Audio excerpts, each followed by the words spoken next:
The second session of the November 2018 special town meeting will now come to order.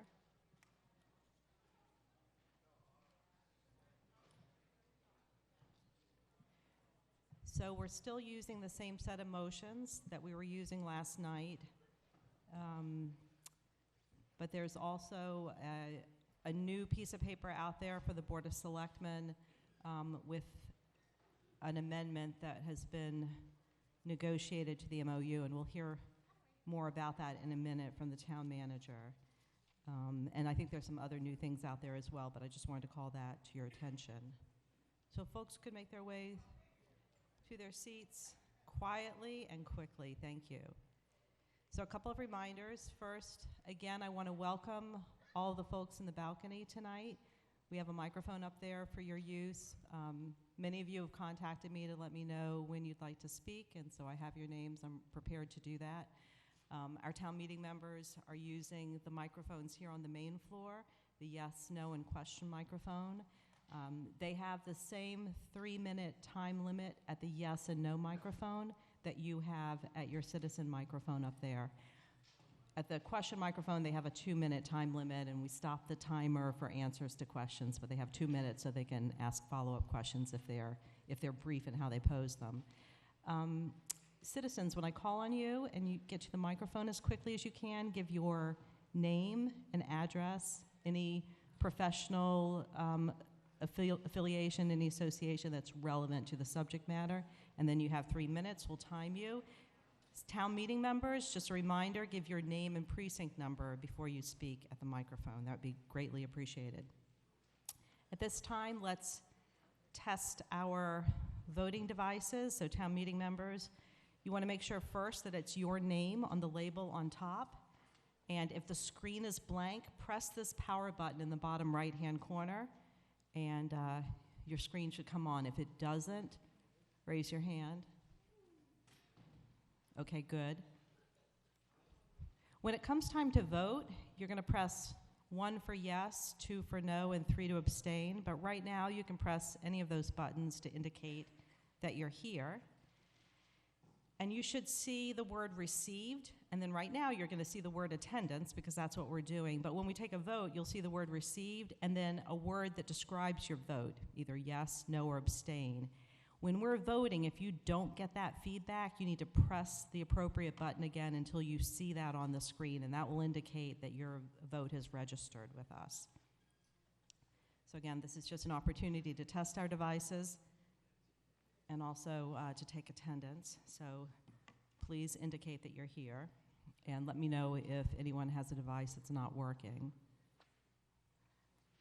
And I know that people are straggling in, so we're going to take attendance again after we hear an Article 1 report. So the meeting is now open on Article 1, reports of town boards, officers, and committees. This is an article that stays open throughout the meeting so that we can hear and receive and accept and place on file reports. It doesn't indicate that we are accepting what's in the report. It's simply that we've received it.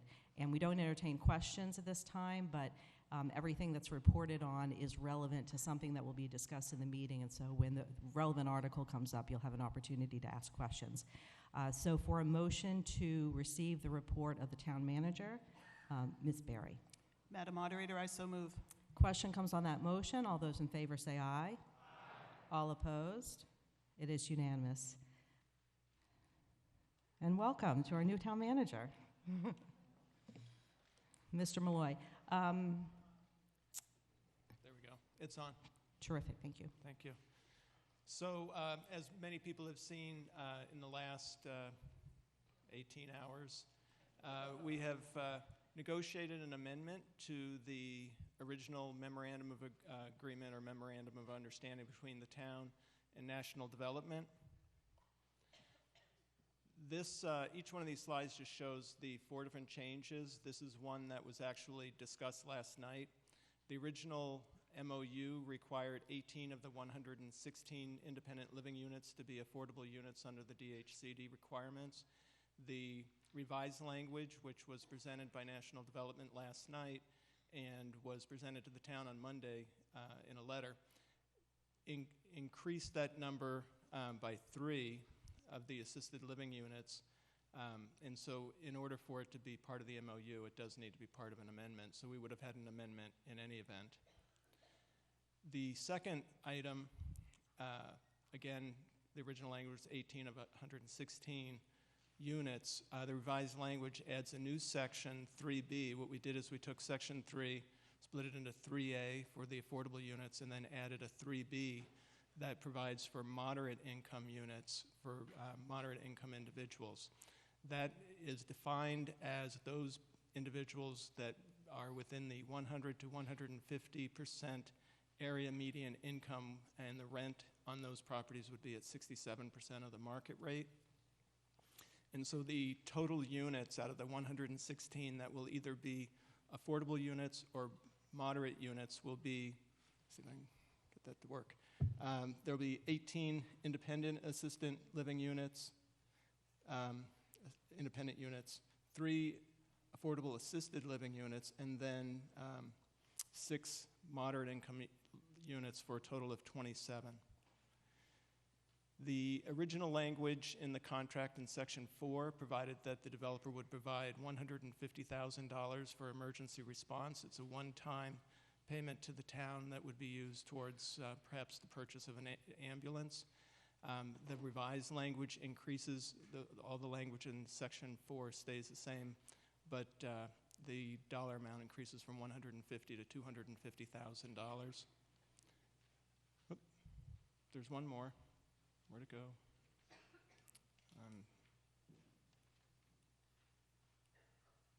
There it is. The last one is in Section 5. The original language stated that prior to the issuance of a certificate of occupancy, the developer shall certify the buildings have been designed and built to LEED Silver standards. This will add language that at the end of that sentence that then states that the developer will engage a third-party sustainability consultant to evaluate all aspects of the building design, including alternative energy sources and solar readiness, and will meet with and provide the consultant's report to the Sustainable Lexington Committee prior to site plan review. So those are the changes that have been provided for in the amendment to the original MOU. Thank you. I understand that the selectmen would like to publicly vote on whether to accept that MOU. Ms. Berry. Thank you, Madam Moderator. Colleagues, at our meeting this evening, we discussed the amendment to the MOU. We asked some questions. We had some comments, and at this time, are there any further questions or comments? Seeing none, I move to accept the amendment to the Memorandum of Understanding between ND Acquisitions, LLC and the Town of Lexington, Massachusetts, as joined by the Belmont Country Club, Incorporated. Is there a second? Second. Been moved and seconded. All in favor? Aye. It is a vote 4-0. Thank you. Thank you. And I understand that with the acceptance of the amendment to the MOU, that the Planning Board had some deliberation that they wanted to do as well. Mr. Hornick.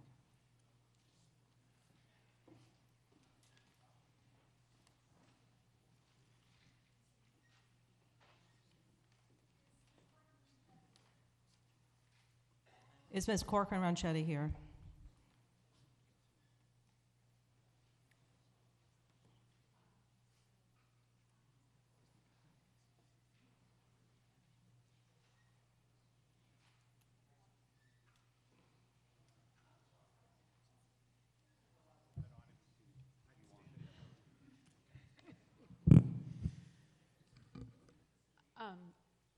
I find that the change is substantive, and I think that we should give town meeting an opportunity to vote, so therefore I feel that the planning board should move for reconsideration. Yes, Mr. Anderson.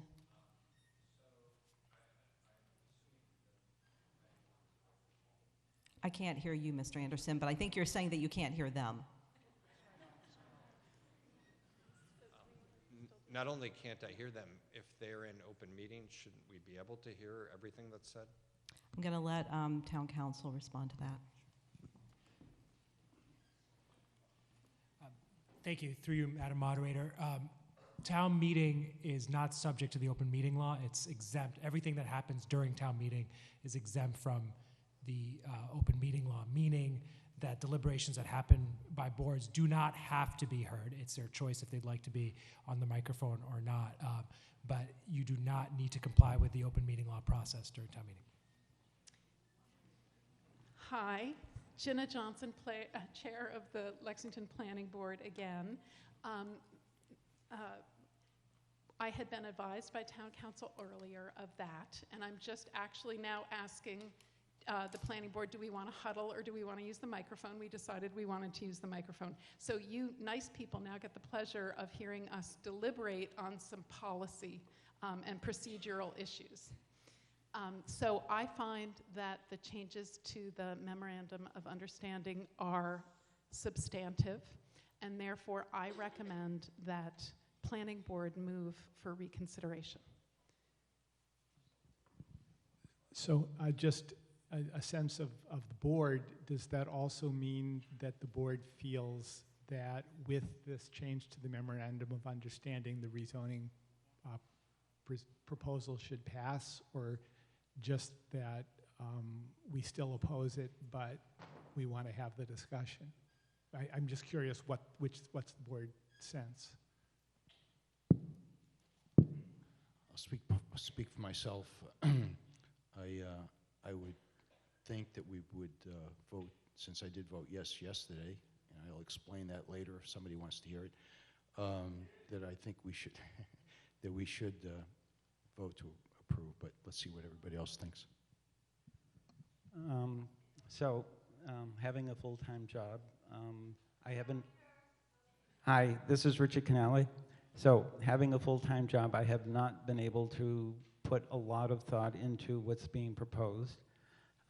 I don't think it's substantive. I mean, it is a welcome, and I am one who doesn't vote to close debate on things, and so although I think it's bad policy to have town meeting try to evaluate things on the fly, I will not object. I will abstain from reconsideration because I don't think it's a wise thing for town meeting to do. On the merits of the article, this does not, although it's a welcome change, I don't think it rises to the level that would make me change my vote. And you know, if it's reconsidered, I will give my position, but I will not vote in favor of the proposal at this point.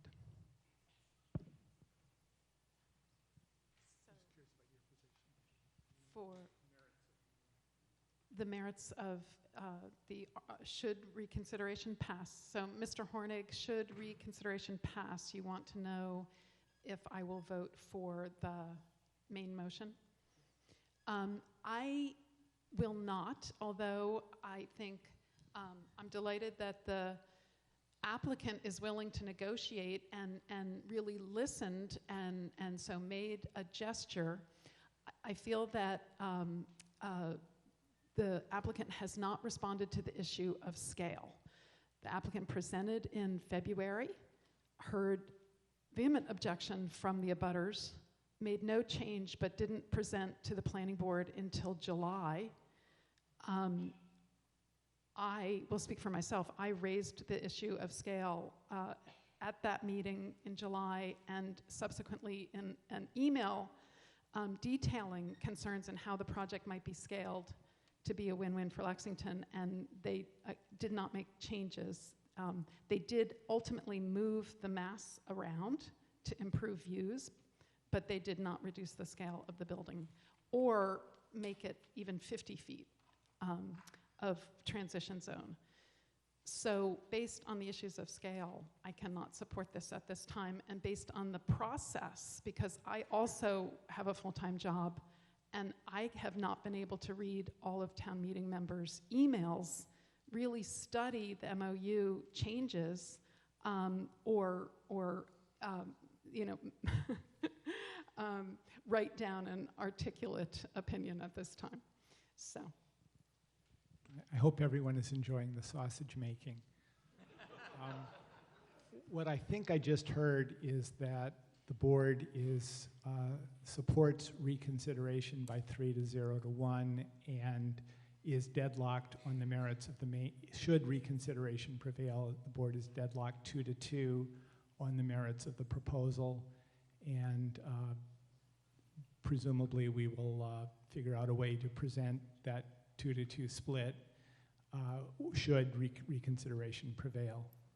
Is that a fair statement of everyone's position? So I guess you'll hear this formally way in the end. So, Mr. Hornig, just to make sure that I understand, it also, you all didn't discuss this, so I can assume that you will not be the ones, none of you will offer the motion to reconsider. Yeah, no, we just decided that we will offer the motion to You will, reconsider. excuse me, sorry. Okay. Yes, we took a vote, and it is 3-0 to 1. Okay, I heard that was to support reconsideration, but you've clarified for me that that's to actually offer the motion. Should reconsideration be accepted? To make the motion for reconsideration, yes. So we're in agreement. Which one of you will make that motion when the time comes? Yeah, Ms. Johnson. Yes. Okay, so for folks observing, so what we've now heard the new, the amended memorandum of understanding. The selectmen in this setting have accepted it, and the planning board, Jenna Johnson specifically, is going to later in this meeting move reconsideration of Article 10. And you'll hear more about that at that time. But you all now know what's going to happen in this meeting. We're now going to take up the rest of our business. And then when we finish Articles 4 through 8, then we've now heard we are going to hear a motion for reconsideration from Ms. Johnson. Are folks clear with that? Okay.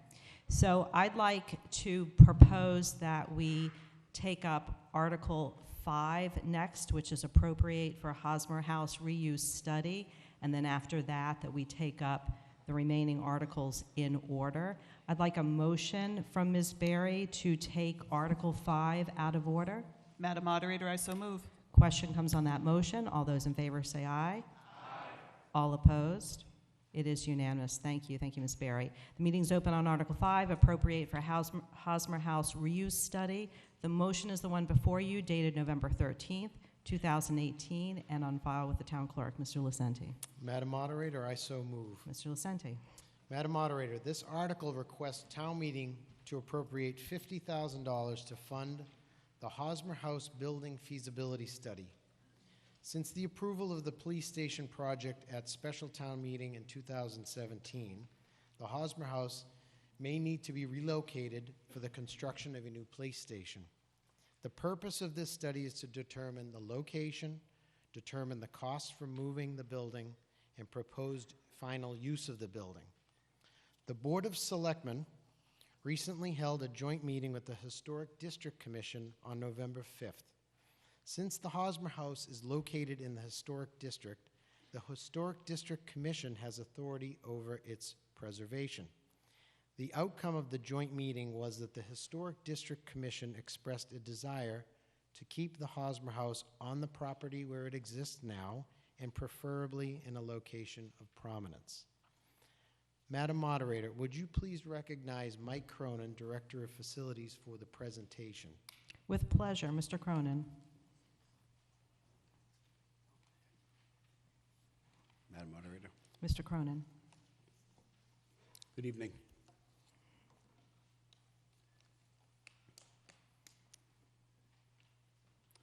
So as Mr. Lucente alluded to, the Article 5 is for the appropriation of $50,000 for the Hosmer House reuse study. So as you all remember, this is what the Hosmer House looked like back in 2010.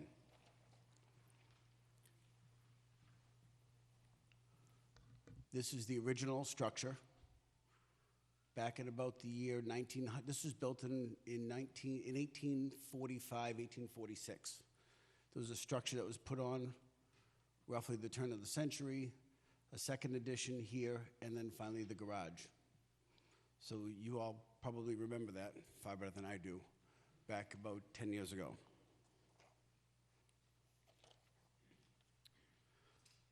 The house itself is kind of nicknamed and built by Hammond A. Hosmer. It was a Greek revival. It was a wood frame structure. As I said, it was built back in 1845, 1846, and it's had a couple of different uses. It was used as the school administration building not too long ago. It was the town hall annex. It was nicknamed the White House for the color of the paint. It was also known as the Barnes Place and finally the Hosmer House. In 2010, a historic structure report was performed by BH&A. And what they were looking for was for several scenarios to return the building to its original condition. In 2012, that work took place where they did some demolition of some of the older additions. They did some structural work interior. When you take off some of the additions, the interior partitions need to be refortified. The foundations needed to be redone. By that I mean that there were some of the foundations had collapsed inside, and so they made them structurally safe. We did some exterior painting and some roof work. All the windows had some work done to them, and that's what it looks like today. Tomorrow it's going to have a bunch of snow on it, but that's what it looks like today. So the building itself is really a wood frame structure, not a whole lot going on inside. It needs some interior work that's significant, but the outside, as you can tell, is historic and quite beautiful.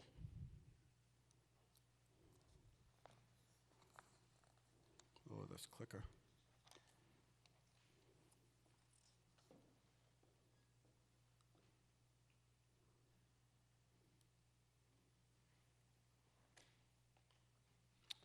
So the question is, why does the Hosmer House need to be relocated?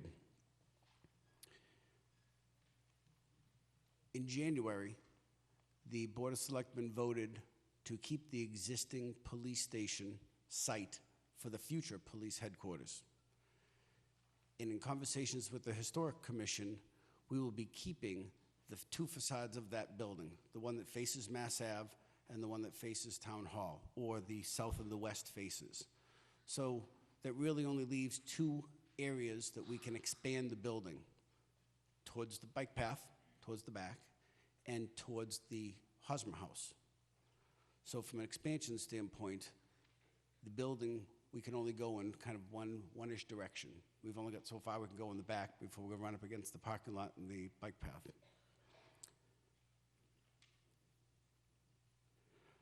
A second reason we need to relocate the building is the foundation that it's on is built out of inferior materials that were from the times.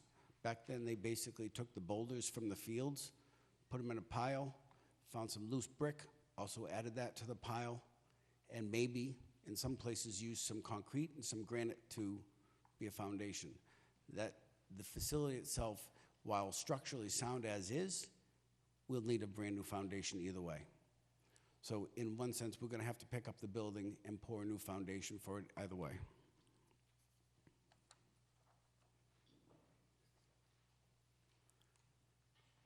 The Historic Commission met on November 1st and talked about the possibilities of relocating the building.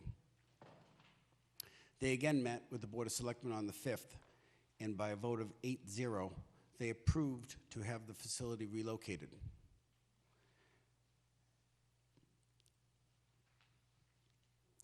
Some of the conditions that they talked about were to have preference given to move the building closer towards Mass Ave and maybe a little bit further away from the police station to allow for the full police station to have its expansion.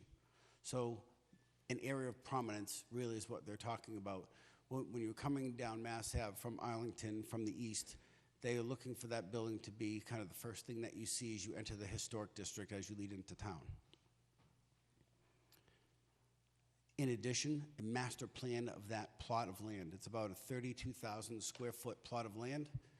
This building takes up about 2% of that property. It's about 720 square feet, this building. It's a pretty small building. The footprint's tiny.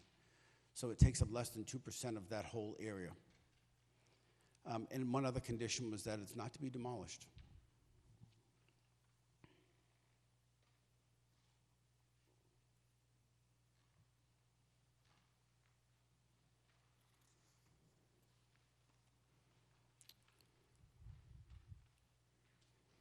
So this is the police station site plan.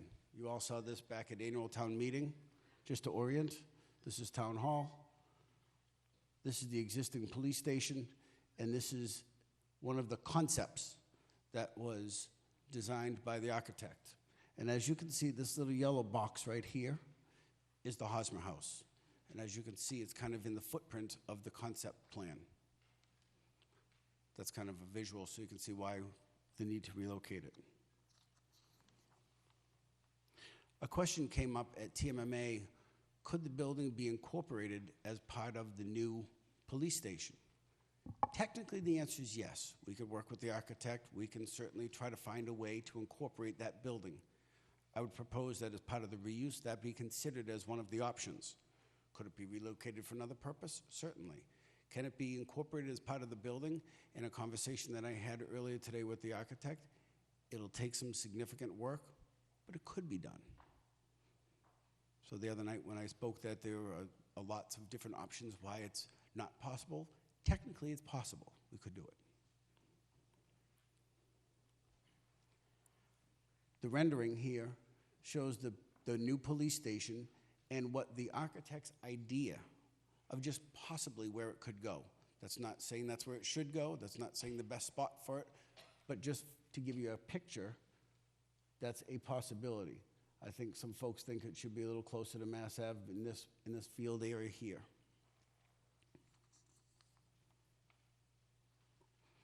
At the annual town meeting in April, if you look at this slide, we projected this budget, which incorporates $1.1 million to relocate the Hosmer House. One of the conditions for this reuse and the relocation would be to stay within that budget. We think it's a fairly healthy budget. We think it will certainly stay within budget, but we want to be clear that that's the allotment that we have, and it is already budgeted.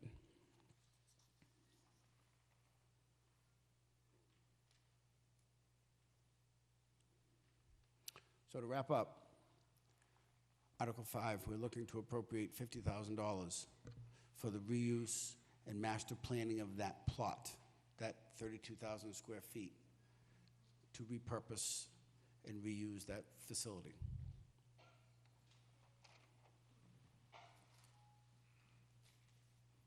Mr. Lasante.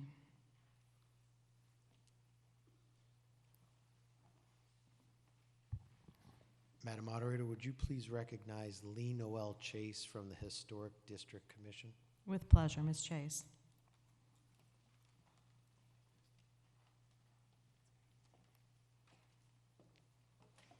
Madam Moderator. Ms. Chase. Thank you. On behalf of the Historic Districts Commission, I'm here to help this town meeting to manage valuable historic resources for the public welfare. That's our charge on the HDC. Not to select history or to prioritize one story over another, but to let Lexington simply keep its material culture for the benefit of all. The study you're asked to provide does exactly that. The Hosmer House, with its iconic proportions, is the earliest building on the Cary Complex site, and it is the first historic structure encountered upon arrival in Lexington Center from that direction. As we round the curve in Mass Ave, our eyes sweep across a piece of open land and hit on that steadfast little structure, and we know we're home. It's a landmark. Originally, the open site was part of a 30-acre parcel of farmland north of the path to Concord, which is, of course, Mass Ave. In 1827, the front lands of that parcel were passed from the Estabrook family to a relative with the last name of Hosmer. By 1845, the railroad was set out, and by the end of 1846, the house and barn were complete. This house sprang from a Lexington that was in a period of transition and metamorphosis, when it hung in the balance between a colonial-era farmland and being an industrial-era mainline rail town, rooted in history and open to change. If that resonates for you, for us, then this is the house for you. And it looks a little lost. Like the small kid in the schoolyard, stubbornly waiting at the gate. I think we can agree that the scale of the current Cary complex, let alone the backdrop of the new police department, overwhelms this farmhouse. Without its original extended L's, it has a hard time holding its own against the sea of brick. And yet, it stands. With nothing left to lose, it almost seems to dare us to tear it down. You see, we removed more than half of its original shape, including its early 19th century barn. We stripped it and now accuse it of having no clothes. To fault the building for having no gravitas when we dwarfed it, well, that's just getting it backwards. All it needs is proper siting. A doctor took up residence in the Hosmer House in 1906, and by 1916 had expanded his practice enough to take ownership. Under his care, returning veterans of the First World War had a place in Lexington Center to convalesce in. Archival photographs show war heroes reclining on that porch, watching the rail line and the main road, resting, recuperating, but always connected to the community. I hope you get to see them. They're really moving images. And I hope that this image helps citizens to understand how integral this building is to its site. Location, location, location. To strip the house of its current spot, we lose this amazing story. And I think you wanted me to tell the house's story. This study lets Chief Corps' project move forward unfettered by further committee process. It engages a paid professional to lay out appropriate solutions for the immediate enactment. It can move the house right or left, perhaps to the front. Perhaps we could even restore that porch or a barn. It could serve the farmers market, ice skaters, bicyclists, historians, or veterans, but we feel it should stay. This review is the most efficient, least obstructive path to save the story, honor the history, and serve the current needs for entry to this town. This stalwart, straight-sided sweetheart makes a great first impression. This HDC, and in fact the previous 2 historic district commissions, agree that this house on this site makes a great entry. This is short money for a great result. Thank you for your consideration. Thank you. And Mr. Lucenti for the recommendation of the board. Madam Moderator, the Board of Selectmen support passage of this article with a vote of 5-0. Thank you. For the Capital Expenditures Committee, Mr. Lamb. Madam Moderator, the Capital Expenditures Committee is unanimously in support of this article. Thank you. And for the Appropriation Committee, Mr. Levine. Madam Moderator, the Appropriation Committee has voted by 5 in favor, 4 against, to recommend approval of this article. The majority are convinced that the issues that would be addressed by the reuse committee or whatever body it is would have to address some substantive issues of siting, even if the building is just moved on its current site. There are aesthetic issues. There are issues of where utility lines are in the ground, where there are easements, access to the an envelope around the police station, and so forth. Not to mention consideration of a plan for the entire parcel and a possible use for the building so that it will be preserved for the long term. The minority of the committee is not convinced that $50,000 is worthwhile here.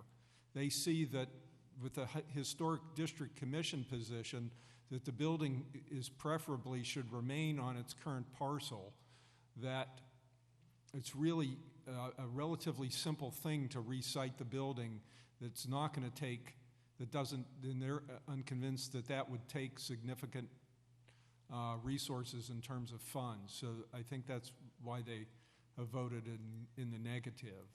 So that's, in a nutshell, why our position is what it is. Thank you. Thank you. And up in the balcony, I'm going to call on Ethel Solonen. Good evening. My name is Ethel Solonen, 49 Colony Road. I am representing the Lexington Field and Garden Club.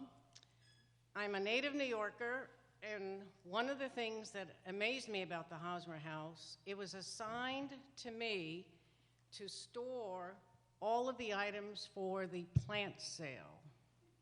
So we occupy, I know it's kind of funny, but we occupy the left-hand side of that building. We have all of our pots and every other possible thing you could think of that's needed for the plant sale.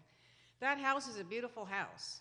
I've never seen a house that old that had so much history in it. The exterior is beautiful. The interior could use some work. It's really too bad you couldn't get the Silva brothers to do a better job of fixing it up, because it's a beautiful, beautiful house. So my concern for the garden club is, if you're going to move this building, we have a lot of stuff stored in there. And we're not the only ones. The town has items stored in there as well. There's some furniture in there, and there's 3 levels to this house. So it's a beautiful house that should be kept, but we need to make sure we know what you're going to do with our stuff that's in that house. So I just want to make sure that everybody's aware the garden club is in there. We have a lot of things there. We would need to have an additional storage facility for all of that. We're hoping the DPW could help us with that. But I just wanted to bring that up because I don't think many people are aware of what is stored in that house. Thank you. Thank you. The question, Mike, Ms. Traber. Masha Traber, Precinct 5. Through you, Madam Moderator, I'd like to ask Town Council the jurisdiction of the HDC vis-a-vis the citizens of Lexington. Since this house is owned by the citizens of Lexington, does the HDC have jurisdiction to force us to pay money for it, additional money for it? I just don't know.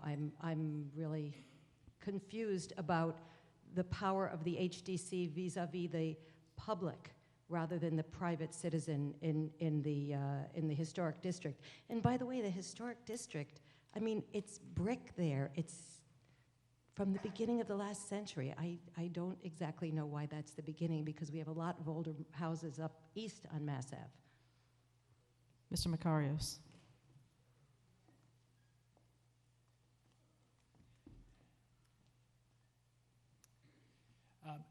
The answer to that is there is no specific exception in the authorizing legislation for the historic district for town-owned buildings. So from time to time, town buildings do come before the Historic Districts Commission, excuse me. So does that mean that the Historic District Commission, through you, Madam Moderator, does the Historic District Commission have the power to force the town to do things with those buildings or not do things with those buildings? Mr. Makarios. It is the latter. Things can be requested and applied for through the Historic District Commission, and they can say no or condition that, but it's not a force to do, it's a prevent from. Ms. Traber. Thank you, I think. Mr. Radulescu-Banu. Thank you. Andre Radulescu-Banu, Precinct 8.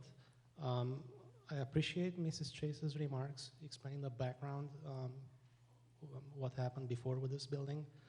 But the reality is this building has had no function for many years for the town.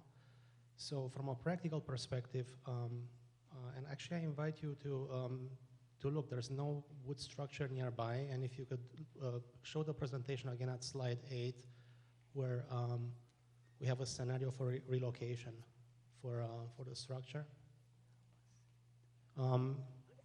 It really seems to me that the building is out of place in that spot, and I don't see where it could be put in that spot where it fit. There's no wood structures nearby, there's just brick structures. And then from a historical perspective, if you look at the picture now, if you slide back a couple of slides to show how the structure looks now. Thank you. And just look at it for a second and slide back to see how it looked before 2012. Because my point is what it looks like now is a pale comparison to what it looked just 2012. So ask yourselves, does what we have now look like a farmhouse? I would submit to you that what we have here in this picture looks more like a farmhouse, but the new structure looks nothing like a farmhouse. So basically, I don't see the purpose of preserving this to make it look like a farmhouse when it's not really like a farmhouse. And really the question before us is whether this is a good use of taxpayer money to fund this study. So that's a question for town meeting to ask. I mean, I find myself at a no microphone answering this question. Just want to point out that from my perspective, I think there's little risk in voting no on this request, because there's plenty of time until spring town meeting to come up with a different plan. And maybe the Historic District Commission will change its mind about this structure. Thank you. Thank you, Mr. Kaufman. David Kaufman, Precinct 3. Through you, Madam Moderator, I have a question for at least the Historic District Commission and possibly someone else who could answer the question. It is entirely obscure to me whether the Historic District Commission's preference for it to, quote, remain on the current site means exactly where it stands today, which will certainly interfere with the police station construction, or whether that means that they are okay with moving it to the adjacent area of green, which we just heard it will occupy 0.2% or something of the site, but which is a site where various previous discussions have raised many issues about whether or not we could infringe on that conscience land, as it's referred to. So I'd like an answer to that question. Mr. Lucente. Madam Moderator, will you recognize Lee Noel Chase from the HDC? With pleasure, Ms. Chase. Madam Moderator, the Historic Districts Commission is open to a wide variety of solutions. We are open to moving this building on its current site. Right now it's here. We can picture it being anywhere in this area. We would prefer that it not be crammed into the back corner, but there's a wide range of possibilities all around this corner, open corner site. We want it to serve the public use. We would prefer that greatly. Again, there are a lot of constituents that are interested in that piece of property: cyclists, farmers market, ice skaters, etc. We're open to amending the building, either with new amendments that add to its current form or recreated amendments. We have the great benefit of having a very accurate historic structure report. So we could recreate the porch that was there. We could recreate the barn.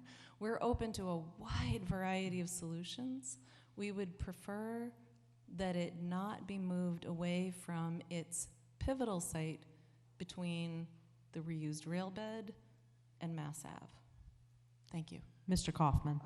As a follow-up, is there a deed restriction or something on the green area that was delineated there that would prevent it from being moved there? And I had heard during the bus tour that it, quote, had to be moved 100 feet. So it would 10 seconds. It would be helpful to know if 100 feet away from that is an area that is actually Thank possible you, Ms. legally. Chase. Madam Moderator, my understanding is that there is no restriction. We want it to be a good design done by a professional, and we would follow that guidance. Thank you. Mr. Johnson.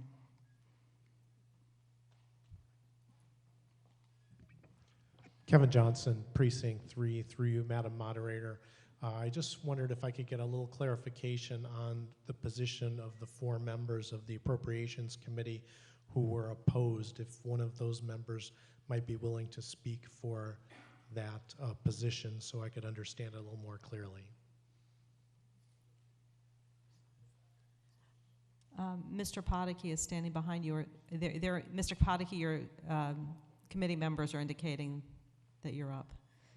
So, yeah, so... That's what you get for leaving the table, you know. Sanjay Padaki, member of the Appropriation Committee. And can you clarify what you're looking for? Mr. Johnson. Well, I just wanted to understand a little bit better. I didn't follow exactly what the reasons were for opposing the position and what you expect to occur if the if the appropriation is turned down. Mr. Poddicky. Yeah, so I think the main concerns I had, and some of the other members on our committee also had, was that we already have the Historic District Commission giving us boundaries of where this house needs to be located. We already know that there's a use for it. There's a, they're using it for plant storage of other stuff. So to take $50,000 to actually create another study, which we've already done many studies on this building, as I understand, to appropriate $50,000 to do just a study, we felt that we have enough money already in the police station budget that we can actually incorporate that.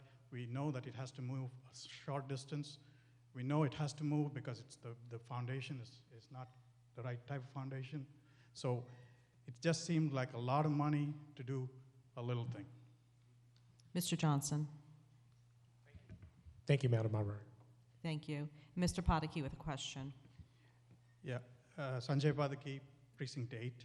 So we already heard from the Board of Selectmen that the idea is to do some sort of a site plan or a master site plan, and nowhere in this motion that I see do we see the words site plan, master site plan. All we are looking at here is a feasibility study regarding the relocation. We know it has to be relocated, so we don't need a feasibility study for that. And preservation, we know it's already preserved. So I'm wondering if somebody can answer why this motion is drafted the way it is. Mr. Lucente. Madam Moderator, will you please recognize our town manager, Jim Malloy? With pleasure. Mr. Malloy. The feasibility study would encompass all of those aspects, so it's included in that, a site plan, an evaluation of the entire parcel, and what the use would be for the property or the building once we had it moved and had a new location for it. Mr. Poddicky. So even though it doesn't say those words in, we are talking about we're talking about relocation or preservation, so we already heard that we are not going to demolish the house. That's correct, right? Mr. Malloy. That is correct, yes. Mr. Poddicky. So I guess for town meeting to understand, this is a feasibility study that will include a master plan, and it will include some movement of the house, or at least a study to figure out how far this house can be moved. That's correct, as well as what it might cost. As you saw, the figure was 1.1 million, and that was a estimate, and it's probably estimated very high, and so it'll give us a much more accurate cost on what it would actually cost to move the building. Mr. Poddicky. All right, thank you. Thank you. Ms. Blyer. Well, Vicki Blyer, Precinct 9. I've walked towards the center from the Arlington side of Mass Ave, and I'm totally struck with the magnificent houses of all periods that line Mass Ave up there.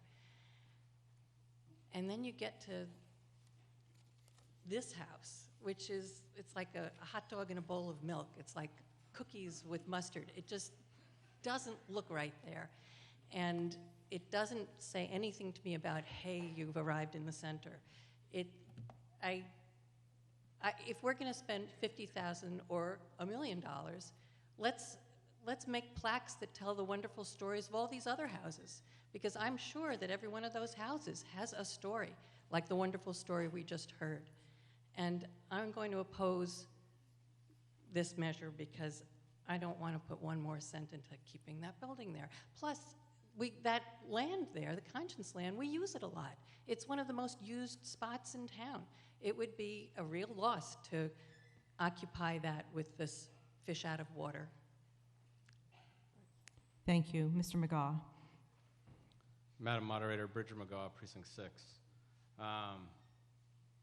So I'm struck by a number of the comments from the committees and my colleagues, but one of the things that I think the town manager was very clear in explaining to us was that the feasibility study equals a master plan and a site plan, and that all options are presented to the consultant, so they are given wide range other than demolition to consider the alternatives.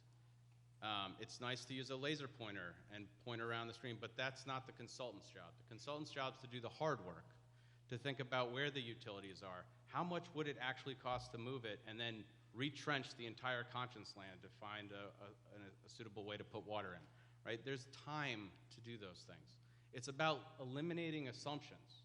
We just all made a huge number of assumptions. We need to move the house, but we could keep it. The foundation has to be replaced. Okay, but it could be replaced in place. The police station cannot be built unless we move it, but it could be built differently.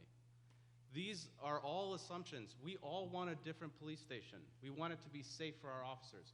We want issues that arise there to be dealt with safely. We also want the ice ribbon that the Lions Club spends so much effort and our other community members to still have a place for kids to skate. And if we're not careful, we assume away the opportunity to give the consultant the time and the free range of ideas to fix and provide recommendations. Or we're going to spend $25 million without the knowledge that we're going to ask for when this comes back to town meeting. Are we sure we have to do it? We're going to ask for a study then. It's going to happen. So we might as well take the time this winter to study the problem for a very pittance of the $25 million. And if in the end it stays, and you know what? We all know people that will come out and help rebuild the veranda.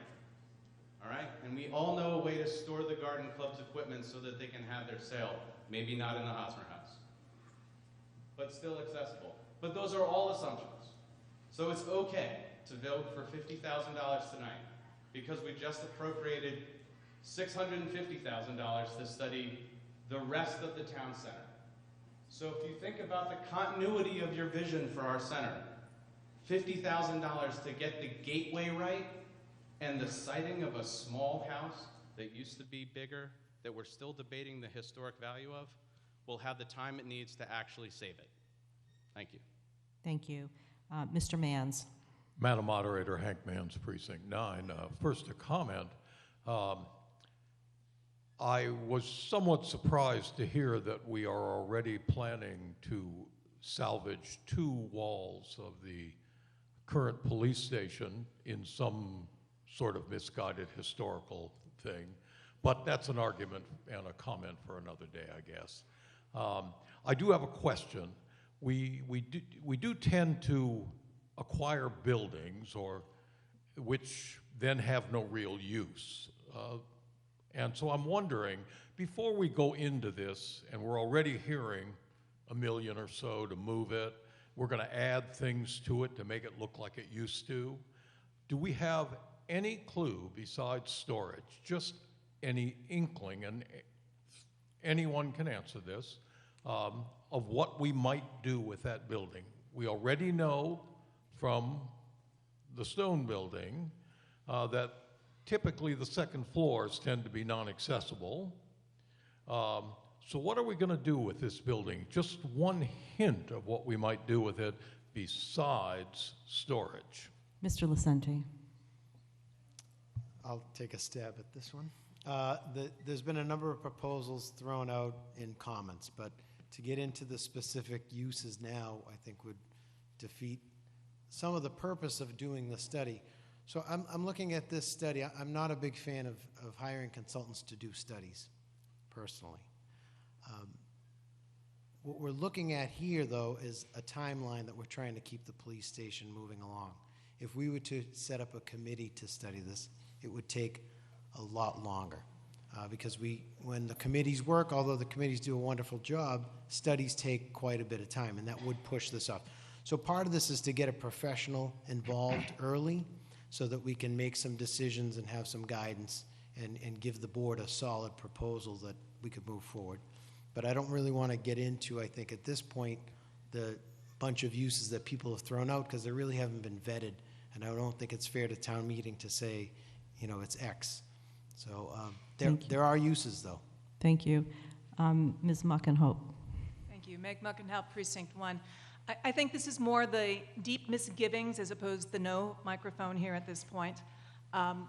What I have in mind is two recent votes by town meeting, which combined make me have misgivings about this project. One is that in the last vote in the Stone Building, town meeting failed to appropriate $25,000 for a feasibility study for a building that is at least 5 years older than this building, is architecturally unique in East Lexington, and until recently had a community use as a branch library. We have failed to do anything to preserve this building. Why is this building more deserving than the Stone Building? The second vote, which makes me concerned, is that we spent $600,000 on new windows for the Monroe Center last year, which is a wonderful thing to do, but is representative of the extreme expenses that old buildings that were not designed for public use impose upon the town. We're already posing $1 million just to move this building. I've told tonight that it doesn't have 2 levels, but 3 levels, at least 2 of which are not currently accessible to the public. The first floor isn't accessible to the public either. This is going to require extensive retrofit to make this actually serve all of our citizens. We know that there have been past feasibility studies which have resulted in this building being used as basically a giant garden shed. And we're talking about having it represent Lexington when I'm not sure that this represents what people think Lexington is or should be. It is a beautiful building. I believe it should be preserved, but I have misgivings about the current ideas of what it should be. Thank you. Thank you. Mr. Chartreuse. Madam Moderator, Bijan of Chartreuse Precinct 2. I just want to add two comments Mr. Mans made. We heard that the foundation wasn't built correctly. So my question is, what about each floor? How much would it cost to make the Hosner house safe? You don't want people in there fall through the floor. Thank you. Mr. Lucente.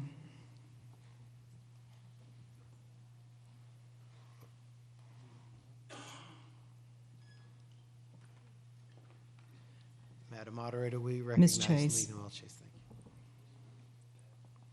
you. Madam Moderator, the study won't fix the building. We all know that. But what we need to understand is that the building will deteriorate, such in the way that the Stone House did, without the study. Tonight, the question is, can we move forward with this building and help it? Mr. Chartreuse. I just say, if this was a private property and the owner wanted to build something, they just demolish it. Thank you. Mr. Newmeyer. Madam Moderator, Dick Newmeyer, Precinct 5. I move the question. Okay. Folks, we're going to take a voice vote on whether you've heard enough debate. All those who have heard enough debate, say aye. Aye. All opposed, say no. The ayes have it. Debate's closed. 3 minutes to the maker of the motion, Mr. Lucente, if you need it. No, thank you. Thank you. Okay, folks, we are going to vote on the motion offered by Mr. Lucente under Article 5. This just requires a simple majority. Wait for me to tell you that it's time to vote. All those in favor, press 1. All opposed, press 2. And all those abstaining, press 3. Make sure you see the word received and a word that describes your vote. If not, press again. 1 for yes, 2 for no, and 3 to abstain.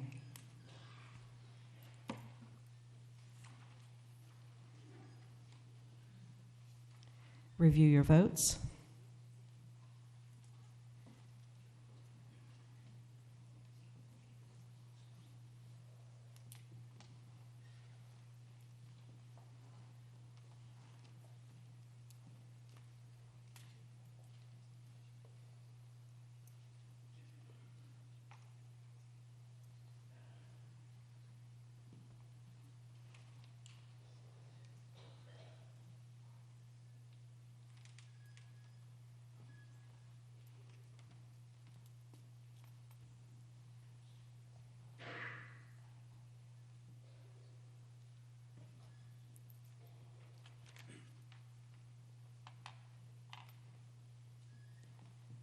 In this matter, 99 having voted in the affirmative, 58 in the negative, and 6 abstaining, the motion carries.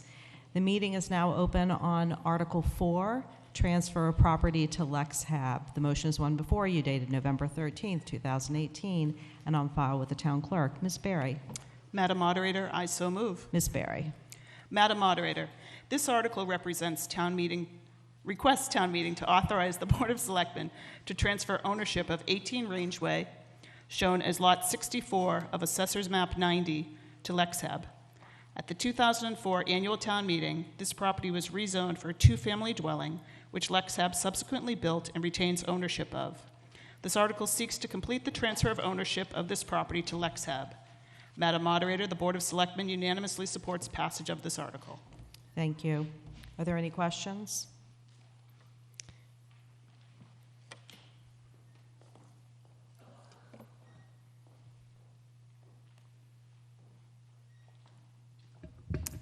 Raúl Marquez, Precinct 7. Thank you, Mr. Marquez. That's a big lot. I was wondering if it could another two-family house built in the lot. Ms. Berry. Madam Moderator, would you please recognize Bill Kennedy, Chairman of LexHab? With pleasure. Mr. Kennedy. I'm sorry, would you please recognize Pat Nelson from LexHab? With pleasure as well. Ms. Nelson. Patricia Nelson, counsel to LexHab. This is a lot that is already has a two-family on it. It was built by LexHab. There were a series of lots that were primarily tax title lots that were designated by the town for affordable housing. LexHab built a series of homes on these lots, and in 2004, 9 out of 10 of those lots were transferred to LexHab. The Rangeway lot was not transferred at that time, and what I believe was simply an oversight. And we're simply trying to catch up with the oversight that was made back in 2004. Mr. Marquez. Thank you. This is a big lot. Could another or 2 or 3 more buildings be put in that lot? Ms. Nelson. Excuse me. This lot is zoned for two families only. LexHab has no plans and would have no right to add an additional unit to that lot as currently zoned. Mr. Marquez. Thank you. Thank you. Seeing no one else standing, we're going to prepare to vote on the motion offered by Ms. Berry under Article 4. This is a land transfer, so it will require a 2/3 vote.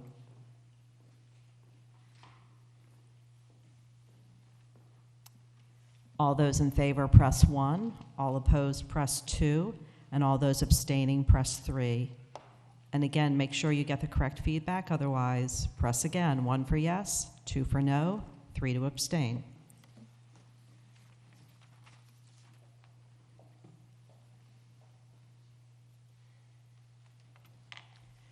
Review your votes.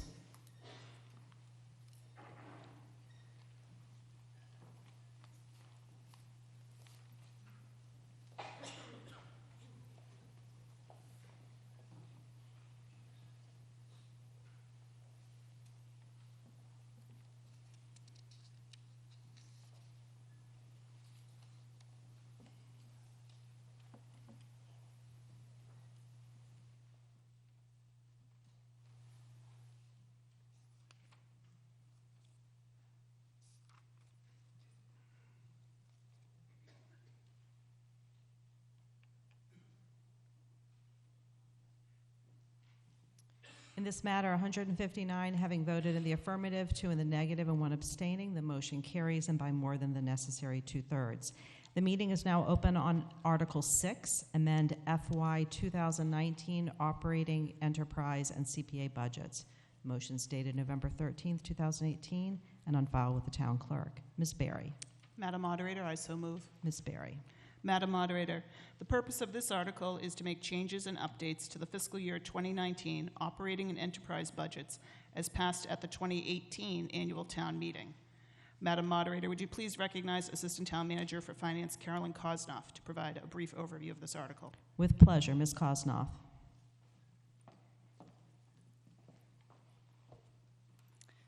Thank you, Madam Moderator, and good evening, Town Meeting. So I'm just going to quickly walk through a few operating and enterprise budget adjustments. These are changes that are being requested since the annual town meeting back in the spring. So the first part of the motion under letter A is the operating budget. The first line item, $1,200 for the regional schools. This is a decrease of $90,000. This is actually just to correct a transposition error that occurred in the motion during town meeting. The budget was actually calculated through and through on the correct number, and so there's no real financial impact to this line item. The second item for Human Services, Personal Services, this is a decrease of $12,500, which will also have an increase to the line item below for Human Services expenses. This is due to an open position in Human Services. We're going to transfer funds that were allocated for a social worker that's currently an open position to partially fund a 2-year contract with William James Referral Service. And then the next line item, Human Services expenses, this is an increase of $24,711, which incorporates the 12.5 that we just discussed. And this is also including $12,211, which represents the Transportation Network Company funds that were received from the state after town meeting concluded last year. By state law, we do have to appropriate these funds. This is something that we will expect to receive annually going forward. And it's a new assessment that the state has put on rideshare services such as Uber and Lyft. And then they allocate those funds to all of the communities. And then lastly, the two lines, land use personal services and land use expenses. This is just a flip between those two lines of $10,000. We have currently the public health director position is open, vacant, and we are hiring a consultant to partially pick up that work in the interim. So it's just a flip between those two line items. So that covers the adjustments to the general fund operating budget. And then motion part B and C are both for our MWRA assessments. These are both enterprise funds. When we vote at town meeting, the water and sewer budgets, we have an estimate of what the MWRA assessments will be for the coming year. The actual assessments come in after town meeting, and therefore we are adjusting both of these line items to be what the actual MWRA assessment is for fiscal 19. That is all I have. Thank you. Thank you. Ms. Berry. Madam Moderator, the Board of Selectmen unanimously supports passage of this article.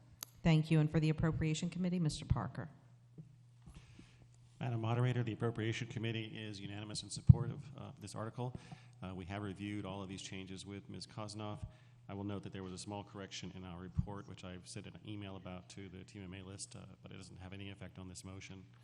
We all think it's it's good that we can tidy up these things now. Thank you. Ms. Steigerwald with a question. Madam Moderator, thank you. Through you, could we hear a little bit more, please, about the social worker and that $80,000? My understanding was in a series of joint meetings between the school committee, I'm sorry, I'm really short, but this is too short for me.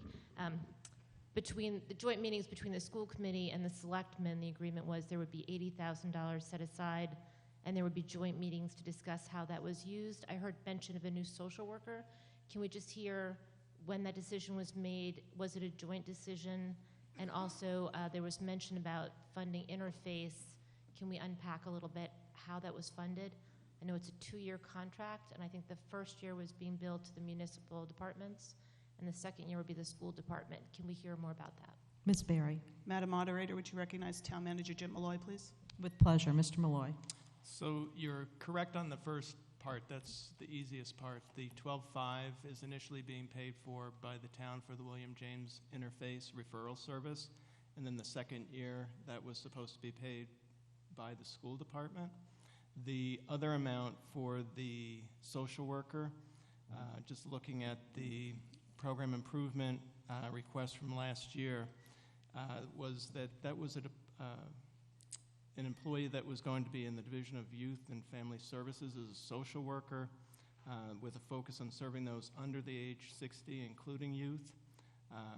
They were specifically hired to do clinical assessment, information referral, crisis intervention, stabilization and case management, parent consultation, family support, and school consultation. Being an employee of the Department of Youth and Family Services, it would be someone who would be appointed by the town manager, not a joint appointment.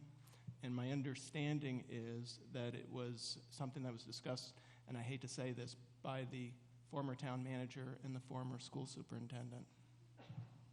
Ms. Steigerwald. Madam Moderator, through you, could we hear from the school committee if they can follow up on how the $80,000 was set aside, has there been a follow-up meeting about that money? Is this $80,000 that was meant to be spent jointly? Has the school committee had a meeting in public to talk about this, please? Ms. J., could you or someone else from the school committee comment?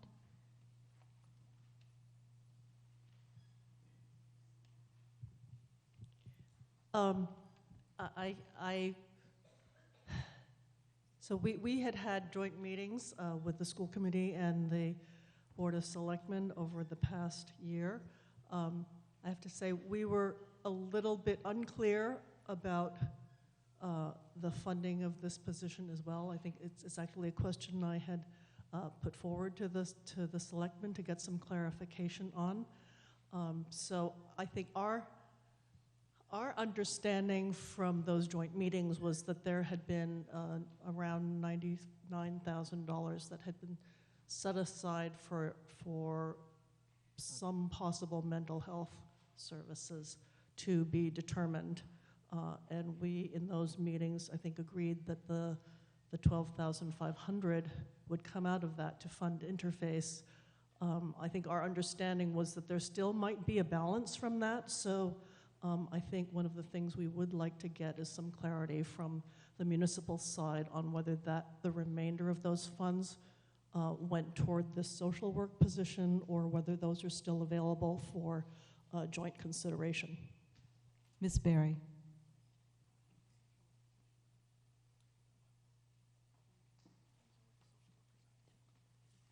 Could you recognize the town manager, Jim Malloy, please? Mr. Malloy.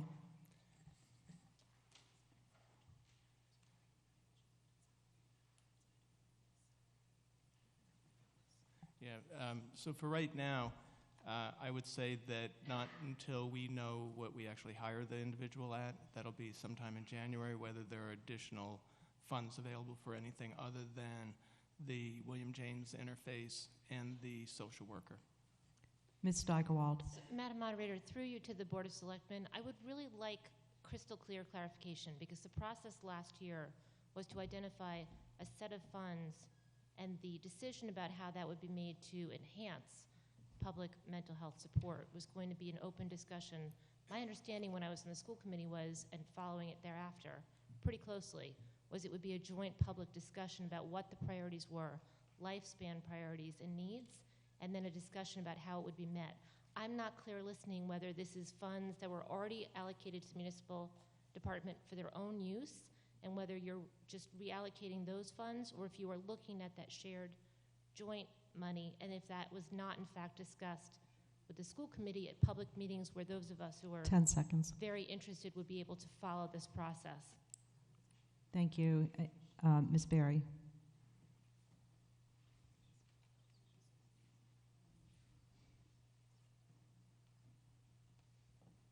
Mr. Malloy, or thank you, Ms. Kosnoff. So the town manager last year, in response to the conversation around mental health services, allocated a $99,000 position, which included salary and benefits, that is to address the town-wide mental health services, which is available to all residents. Ms. Steigerwald, you have 5 seconds. it's not appropriate if it was a joint decision to have one department make that decision and have the school committee and the public not aware of it. Thank you very much. Anyone else have any comment or questions? Ms. J, are you standing to give a comment? Ms. J. I just wanted to pick up on that. In Ms. Steigerwald's comments, I think as we entered into this process of the joint meetings with the selectmen and school committee, it was our understanding, and I think the understanding of the people in those meetings as well as the people in the general public, that those funds were still for joint consideration on use on mental health services, that they were not necessarily already allocated to a particular position, a higher position, and that we were hoping to have continued joint meetings in order to understand and have some presentations and recommendations on how to use the balance of that funding. So I guess it's a little bit news to us that this actually went toward a funded position to be hired. So I think we would request a continuation of those joint discussions in order to pick this up, and would request having a scheduling of that joint meeting. Thank you, Ms. J. The member at the question microphone. Hi, I'm Pam Joshi from Precinct 9. I serve on the Human Service Committee, and again, I'm like the school committee members pretty confused about the allocation of the funds or the reallocation of the funds. So if I understand it correctly, and I guess, Madam Moderator, this is a question for Selectmen, I think. Is this social worker position, is this another position? Because we had talked about hiring somebody, and we did hire that person. And is this for a completely new position? Because I don't remember that as what came out of the school committee human services meetings. Ms. Kosnoff or Mr. Malloy? Mr. Malloy. So because I didn't attend any of those meetings, but I've made a note that I'm going to take a look for the school committee and Board of Selectmen meeting minutes for the past 2 years to see what I can actually find out about it. But I can tell you that there is a budget request form from last year, and it is pretty clear that it's for a youth and family services social worker that would increase capacity to provide individual and family counseling services, increase capacity to plan and implement prevention, mental health and wellness education, and suicide prevention programming, build capacity for collaboration with Lexington Police, Fire, Health, and School Departments, build capacity for crisis response protocol and crisis intervention team. And it says the ultimate goal for the Human Services Department is to provide a continuum of services to residents of Lexington across the lifespan, assisting them to live safely in the community. And it makes very clear that it's a position that is designed specifically to assist those under the age of 60, including youth. And so, all I can say is this is what was in the budget document, but I have not looked at the minutes between the school department and any meeting they attended with the Board of Selectmen over the past couple of years, but I'm happy to take a look at those. Ms. Joshi. I'm not sure what my follow-up question is, because I think we're just all a bit confused about this. This seems like new information, and so when you said that there was a budget form filled out, when was that? When was that submitted? Mr. Malloy.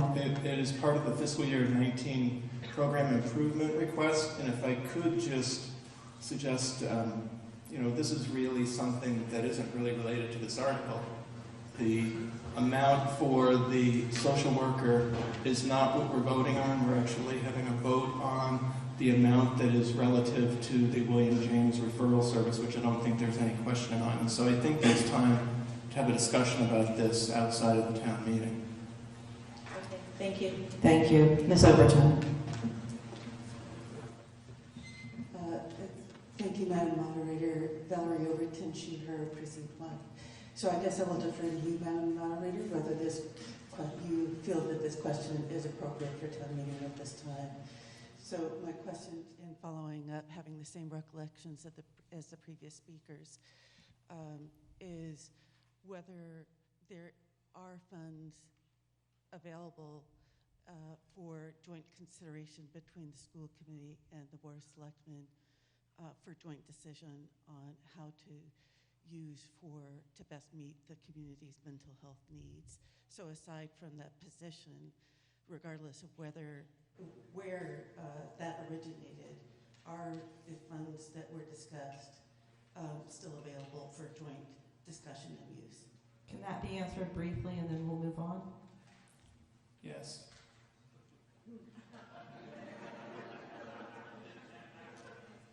I just want to make sure that wasn't an answer to my question. No, the answer is yes. The funds, the individual has not been hired yet. The funds are still available. So, Ms. Overton, it sounds like it's still an open question. I think that we've... Thank you, Madam Moderator. Yeah, I think we've covered that there's an open question that needs to have some attention. Ms. Weiss, was yours along the same lines? You could just nod. Nancy Weiss, Precinct 2. I actually went to the meetings because I'm on the LYFS nonprofit board, and the last one I believe was in June. And from my understanding, going to the meetings, William James interface was agreed upon between the school committee and Board of Selectmen, but the remainder of the funds, it was $99,000, so the remainder of the funds was still to be determined. So. Okay, so I think Mr. Malloy has taken some notes. He understands, and it sounds like you're going to go back and look at minutes, and we have an open question. Seeing no one else standing, let's move on to a vote on the motion offered by Ms. Berry under Article 6. This is a simple majority. All those in favor, press 1. All opposed, press 2. And all those abstaining, press 3. Make sure you get appropriate feedback. 1 for yes, 2 for no, 3 to abstain.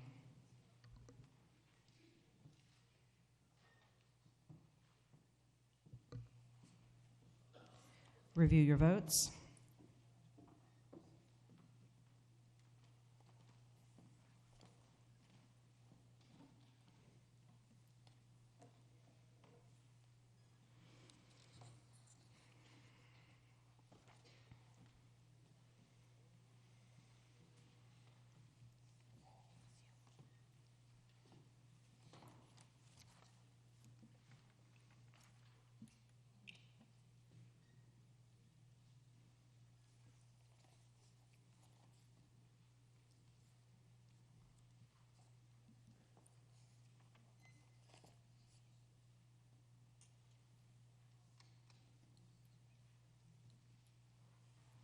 In this matter, 155 having voted in the affirmative, 1 in the negative, and 3 abstaining, the motion carries.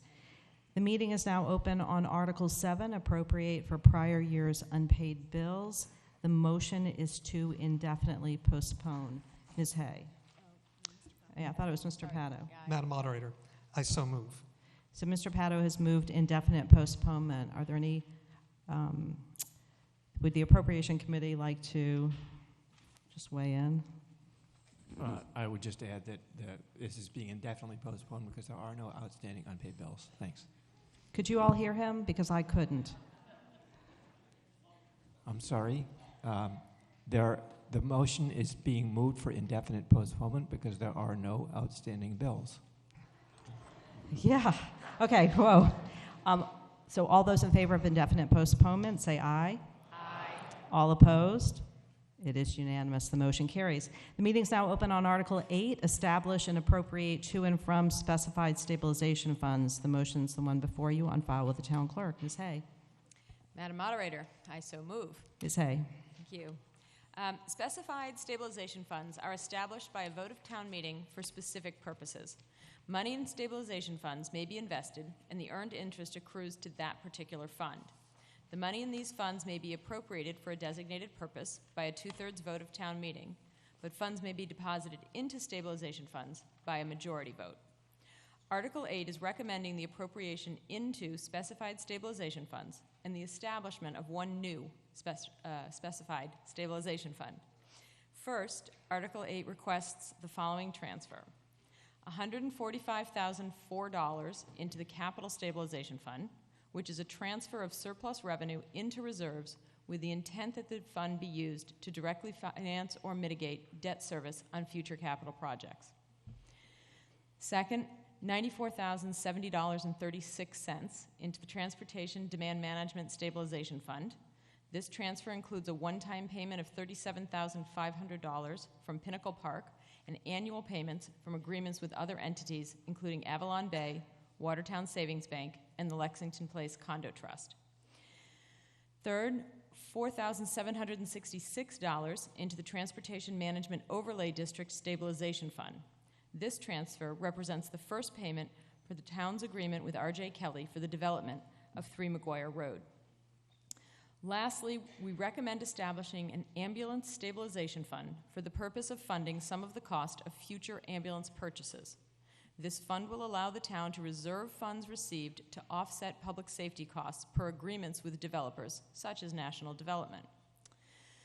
Madam Moderator, the Board of Selectmen recommend the passage of this article with a vote of 4-1 on subsection A and unanimously on subsections B, C, and D. Madam Moderator, would you please separate out subsection A for a separate vote, therefore? Will do. Thank you. Thank you. For the recommendation of the Capital Expenditures Committee, Mr. Lamb. Madam Moderator, the Capital Expenditures Committee is unanimous on parts A, C, and D. We take no position on B. Thank you. And for the Appropriation Committee, Mr. Podeke. Madam Moderator, the Appropriation Committee approves this article unanimously by 9-0. I just wanted to add an extra point here that the $45,004 that's listed in our report was based on the original Article 3, which we now have an extra $100,000 being added to the Capital Stabilization Fund. Thank you. Thank you very much. Are there any questions? Okay, seeing none. Mr. Avalone, do you have a question?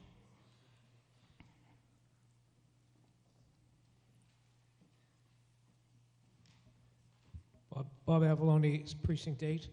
I was wondering why the one member of the Board of Selectmen was opposed to Section A. Mr. Pato. Madam Moderator, Section A describes this as a transfer of surplus revenue. My contention is this isn't surplus. This is a greater source of new growth than we were anticipating. Town meeting has already appropriated more funds into this stabilization fund at the annual meeting than we anticipated being able to.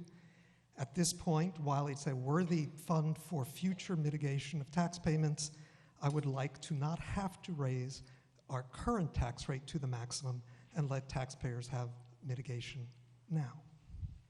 Mr. Avalone. Thank you. Thank you. So we're going to take this in 2 votes. As you heard, it's been requested that we vote on A separately, and then we'll vote on B, C, and D together. So A is just a 50% quantum of vote. D is a 2/3, so when we vote on B, C, and D together, that will, as a group, require a 2/3 vote. So you're going to prepare now to vote on the motion offered under Article 8, just for Part A.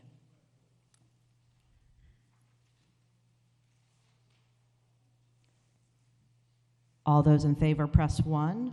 All opposed, press 2. And all those abstaining, press 3. Make sure you get the right feedback. 1 for yes, 2 for no, 3 to abstain.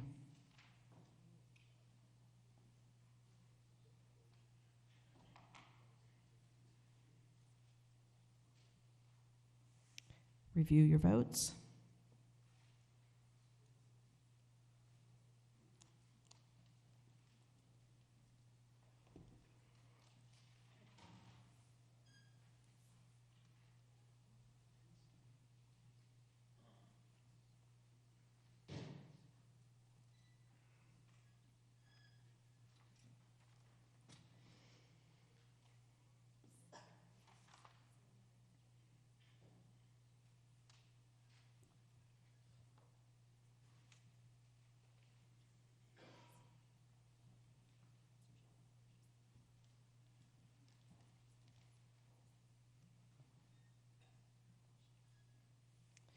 In this matter, 145 having voted in the affirmative, 11 in the negative, and 4 abstaining, the motion carries. We're now going to vote on 8B, C, and D as a group, and this will require a 2/3 vote to pass.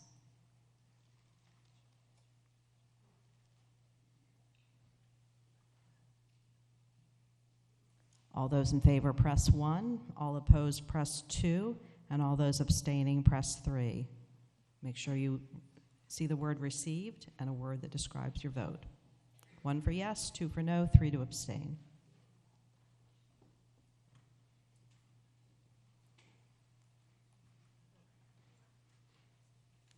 Review your votes.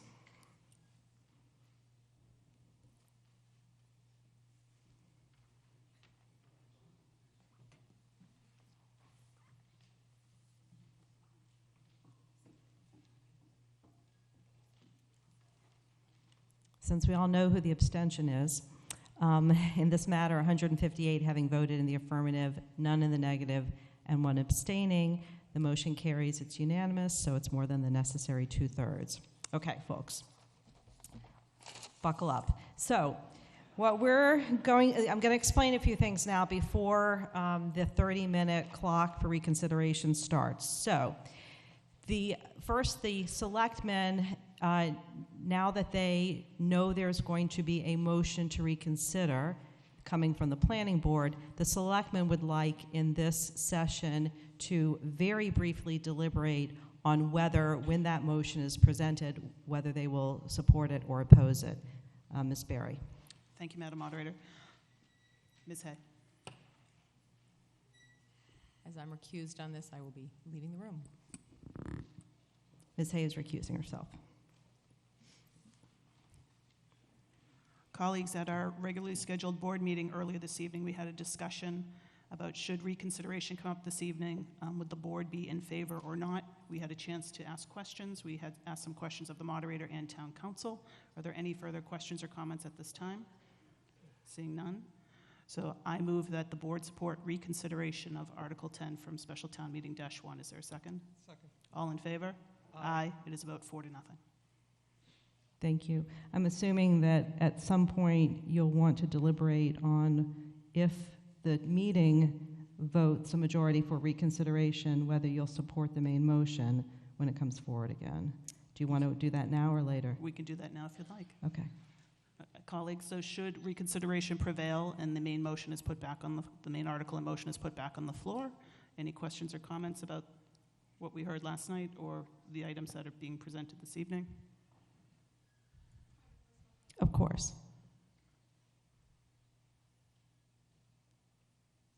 Madam Moderator, the planning board does intend to move that town meeting reconsider, and the 2 reasons that we will cite is the memorandum. Can I ask you where you're headed with this? Yes, we are changing our recommendation, and so it is our hope that that is what will be voted on. Since I don't quite know where you're going with this, I'm going to ask that you don't deliberate now, and Okay. if the meeting votes for reconsideration, then we'll revisit this. How about that? That sounds Okay, great. Thank you.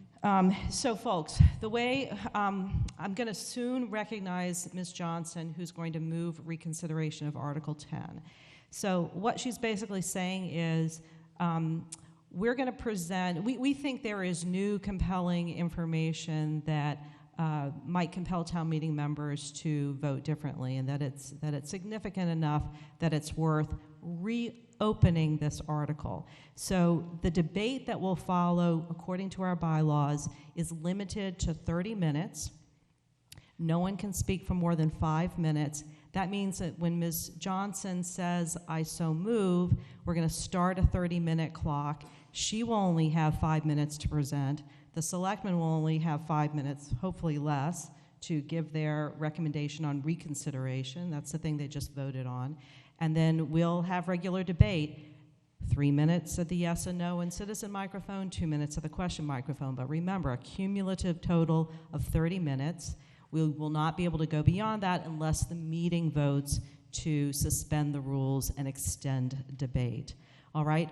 What we will be discussing and debating during that 30-minute period is whether there's sufficient compelling information to reopen. So try, folks, to keep your arguments focused on that, not on your opinion about the main motion under Article 10, but whether you think what you are going to hear from Ms. Johnson is compelling enough to reopen the article.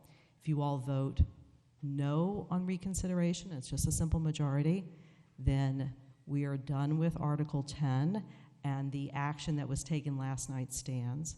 If you vote yes, a simple majority, on reconsideration, then it will be as if we've turned back the clock, and we'll ask the presenters to start again with their main motion. Probably they will not offer their entire presentation again because there's no reason for that, but they will provide a summation, and we'll have a debate on whether and how you want to vote on the main motion under Article 10. You will have the same opportunity that you would have had last night to amend if you want. It will just be a regular town meeting discussion if you reopen it. Mr. Anderson, you have a question. Yeah, I don't know if this constitutes a point of personal privilege. Everyone knows that we served notice of reconsideration. There was an understanding that the selectmen would be offering a motion, but what just happened, I think, is leaving myself and many others confused, because all I saw was that the selectmen were about to vote, and then the planning board, I guess, made some sort of at the beginning of the meeting tonight, we had a meeting of the planning board, and they deliberated and decided to offer the motion to reconsider. My understanding is that the selectmen, as a courtesy, offered them the first right of refusal to offer that motion to reconsider. So that is what is about to happen. What the selectmen have not done yet is taken a position on what their recommendation will be if reconsideration prevails and if we reopen Article 10. Does that help? Could you clarify why the selectmen voting was interrupted? Because it's just very confusing where we are right now.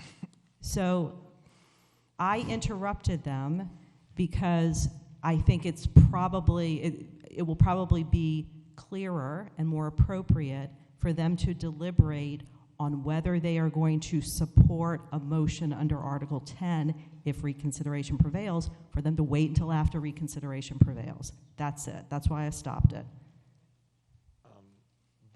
But you allowed them to start, and I think the planning board engaged in the exact same deliberation at the beginning of this meeting. But that's because the planning board is offering the motion to reconsider. Thank you. Ms. McKenna, again, is it a process question? Yes, Madam Moderator. And I apologize, I wasn't here at the beginning to hear what happened, but the question that I have is my understanding of reconsideration historically in this town meeting has been that the person who served notice of reconsideration or the maker of the motion had the opportunity to present first their motion for reconsideration. What I'm hearing, So I'm going to interrupt you, if you don't mind, just to shorten this. Mr. Anderson served notice of reconsideration. He has, as I understand it, because I've spoken with him, he has not chosen to offer the motion to reconsider. No, this is true. He has not chosen to offer the motion to reconsider, and the planning board is going to offer it. Ms. McKenna. So my confusion is that the email that I had read was that Mr. Anderson was going to offer reconsideration. I think he expected the selectmen to offer a motion that would be friendly to that, and I think Mr. Anderson, do you have any objection to the planning board offering the motion to reconsider?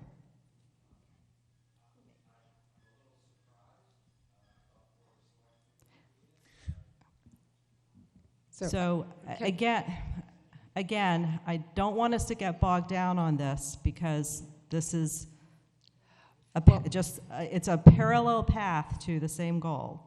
So I just want to clarify something, and I hope that you would beg my indulgence, because I was just asking Mr. Anderson this as I was sitting next to him.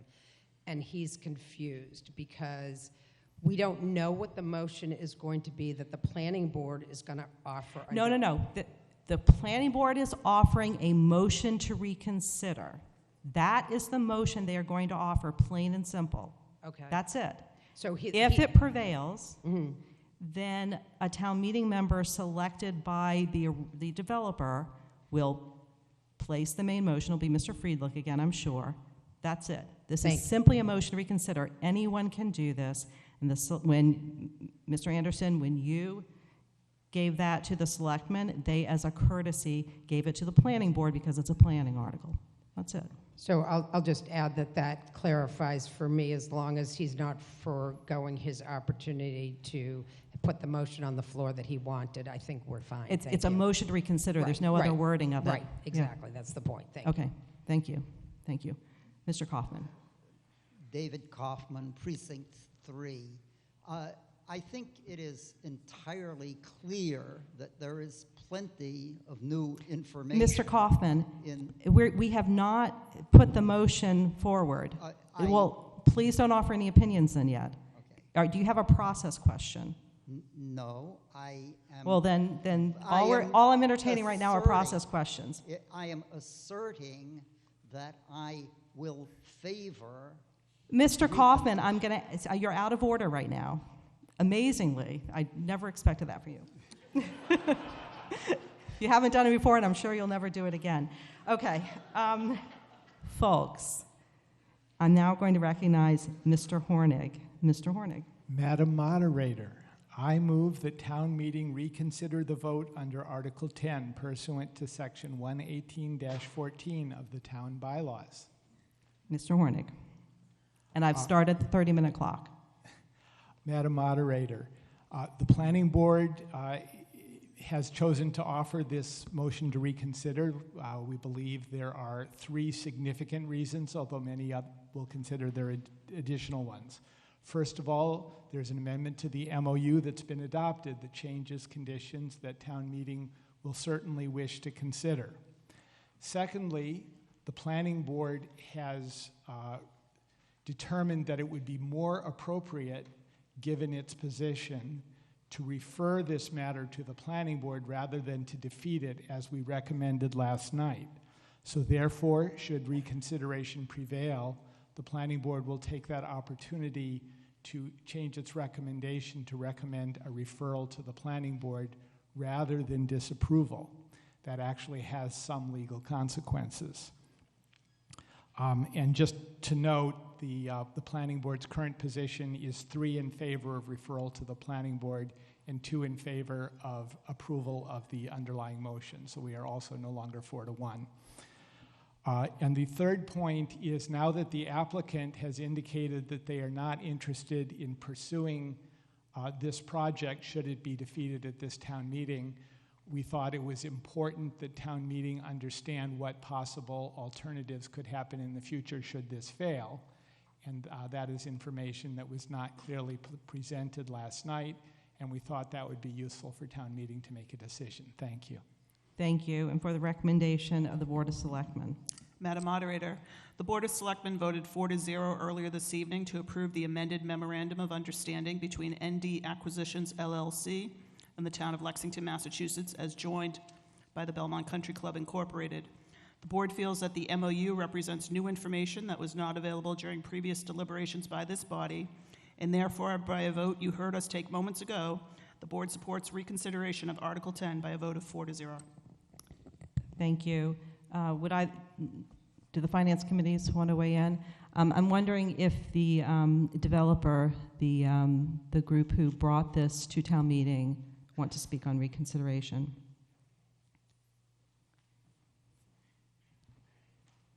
So just confine comments to whether to reconsider. Thank you, Madam Moderator. Thank you, Mr. Ty. Ted Ty from National Development. We would appreciate the opportunity, based on the new information that we have, to ask town meeting respectfully to reconsider the matter. Thank you. Thank you very much. Questions? Debate? So I'm going to pause for a moment just to talk to the citizens. This is simply on the question of whether to reopen the article. It's not about the merits of the proposal brought forward by Mr. Tai. If one of you wants to speak briefly about reconsideration, I will let you, but just confine your remarks to reconsideration. And if not, then I'll call on you if this passes for the next stage. Okay. All right, thank you. Mr. Lamb. Madam Moderator, Charles Lamb, Precinct 4. I'm not sure if this question is appropriate, so reprimand me if it isn't. I would just like to ask the Planning Board what they would do if it were referred back to them, what actions they might consider. Mr. Hornick. I'd refer that to Ms. Johnson. Ms. Johnson. Through you, Madam Moderator, the Planning Board feels that the process by which we have sought to make a recommendation to town meeting has been flawed. We feel that it has been too rushed, that the public has not had time to absorb and comment on the changes, and we haven't had an opportunity to gain their perspective. We feel that town meeting hasn't had an opportunity to deliberate fully since this came, at the very literally the last minute, especially for those, as I mentioned earlier, who work during the day.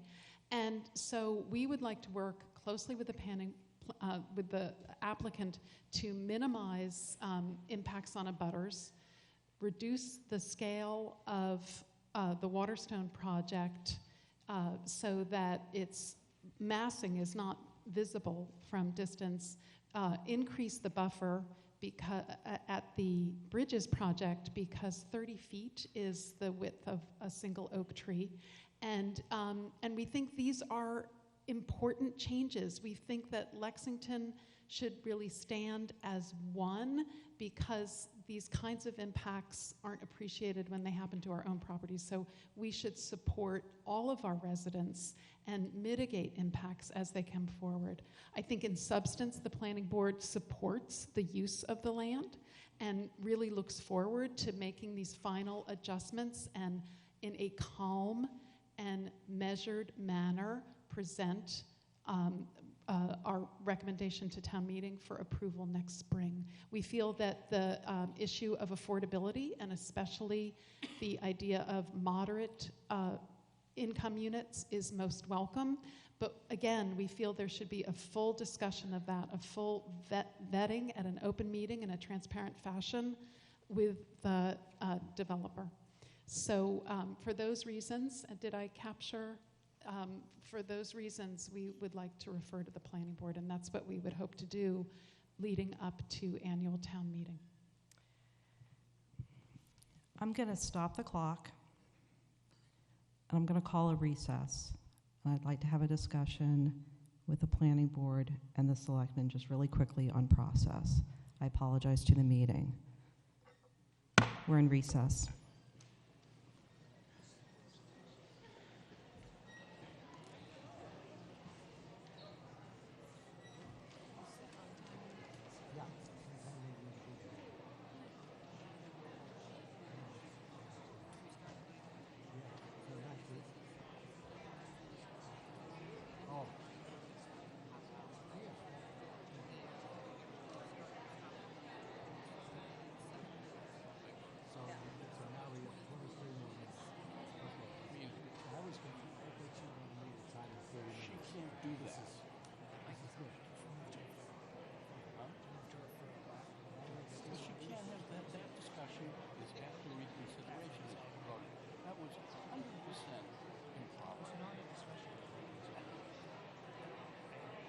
I think this is why we're stuck.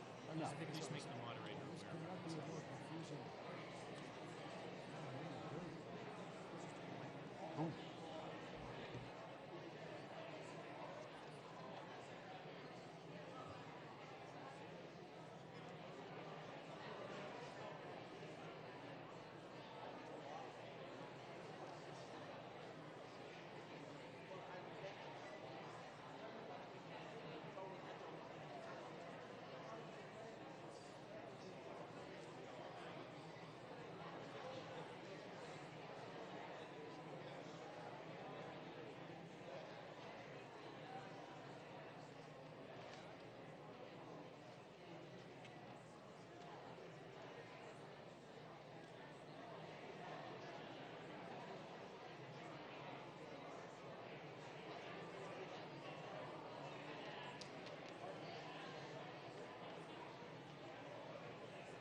Staying up too late at night.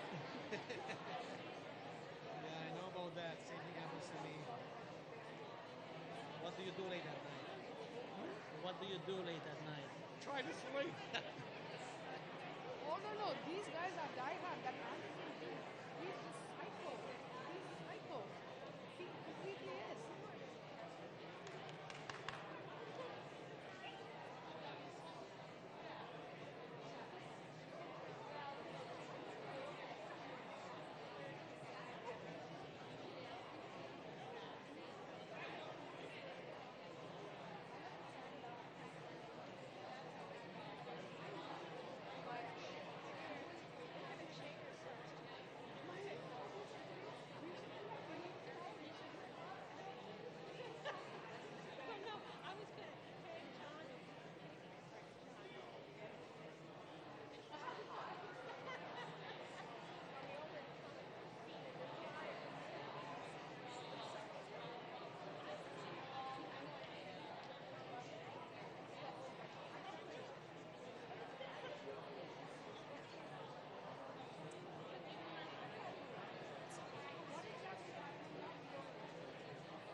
So no meeting? But then what happened? Which came to shop?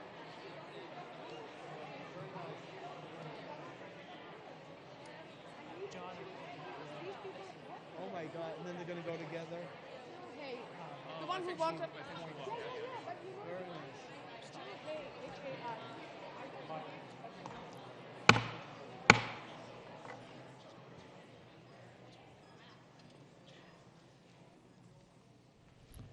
I just want to give folks a moment to get back to their seats.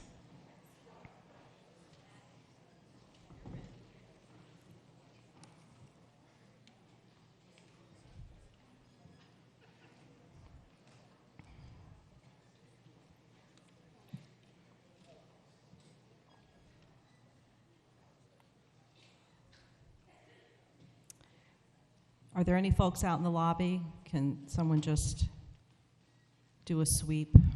Oh, and I guess the cafe. Are there any folks in the cafe? Come on back.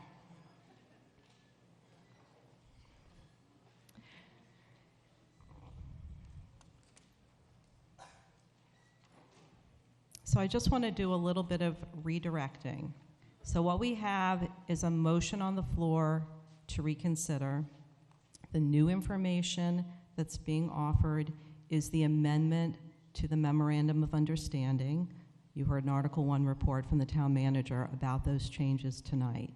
So right now, all we should be discussing is whether that's sufficient new information to reopen the article. We shouldn't be discussing what board or committee or member will do what when Mr. Friedlich's main motion is put back on the floor if reconsideration prevails. At that point, we will be back to square one, and any number of things could happen. Anyone could amend, anything can happen, but we are not going to discuss that at this stage. Okay, so I'm going to start the clock again. And I'm going to call on Mr. Anderson. Mark Anderson, Precinct 6. I'm here at the yes mic to support the motion to reconsider this article. First, okay. I'm here at the microphone to support this motion to reconsider. I want to comment both on why I think we should reconsider and what's at stake here. There is new information in terms of the updated Memorandum of Understanding and new information in terms of the Planning Board's position and some additional clarity on the Planning Board's position as well as the shift of position that's occurred in the last 24 hours. In terms of my motivation around the merits, as I think that the Boston area is facing a housing crisis. Adding housing is a compelling need for Lexington as a community, and the only way for us to add this housing and make that available rapidly is for us to consider the development proposal such as the one that was put forward to town meeting. Again, I'd want you to try to focus mostly on the new information. Thank you. Right. So, again, I look forward to having the opportunity to hear this new information and for us all to evaluate that, and I recommend that we support the motion to reconsider this on town meeting floor. Thank you. Mr. Sandy. Frank Sandy, Precinct 6. Madam Moderator, I would like to know if the revised Memorandum of Understanding has been signed by the Board of Selectmen, by National Development, and by the Belmont Country Club. Ms. Berry. Madam Moderator, the Board of Selectmen voted 4-0 to approve that this evening. We have not physically actually signed it yet, but we did approve it. And do you have a confirmed agreement from the development company that they have agreed to this? Mr. Malloy. Yes, actually, the conditions in that came from discussions with the development company, and so there is agreement on the amendment to the Memorandum of Understanding. Thank you. Mr. Sandy. Assuming that reconsideration passes, is it the intent of the Board of Selectmen to move adjournment until such time as the MOU is signed by all three parties? Ms. Berry.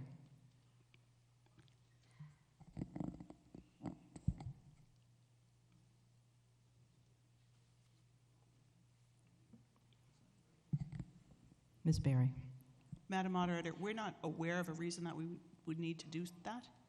Mr. Makarios might want to weigh in. Well, I don't think there's a legal requirement. I'm just listening intently. Thank you. Mr. Sandy. Madam Moderator, could I ask Town Council, is the Memorandum of Understanding legally binding if it is not signed by the Belmont Country Club and by National Development? Mr. Makarios. At this point, just let me clarify the three parties. So it has definitely been voted on by the board. It will be binding once signed. It actually does not take effect unless certain steps are made, including favorable action if there's a reconsideration. So that's true in the Memorandum of Understanding to begin with. It becomes void if town meeting either keeps or votes against, disapprove. With respect to Belmont Country Club, they were a party to the first agreement on matters that are not at issue in the amendment. So whether or not they've signed this yet, I don't think is material. Mr. Sandy. I still don't understand the process. If we vote yes on this article, the zoning will be changed. If one of the parties does not sign it, the Memorandum of Understanding, what is the status? Mr. Makarios.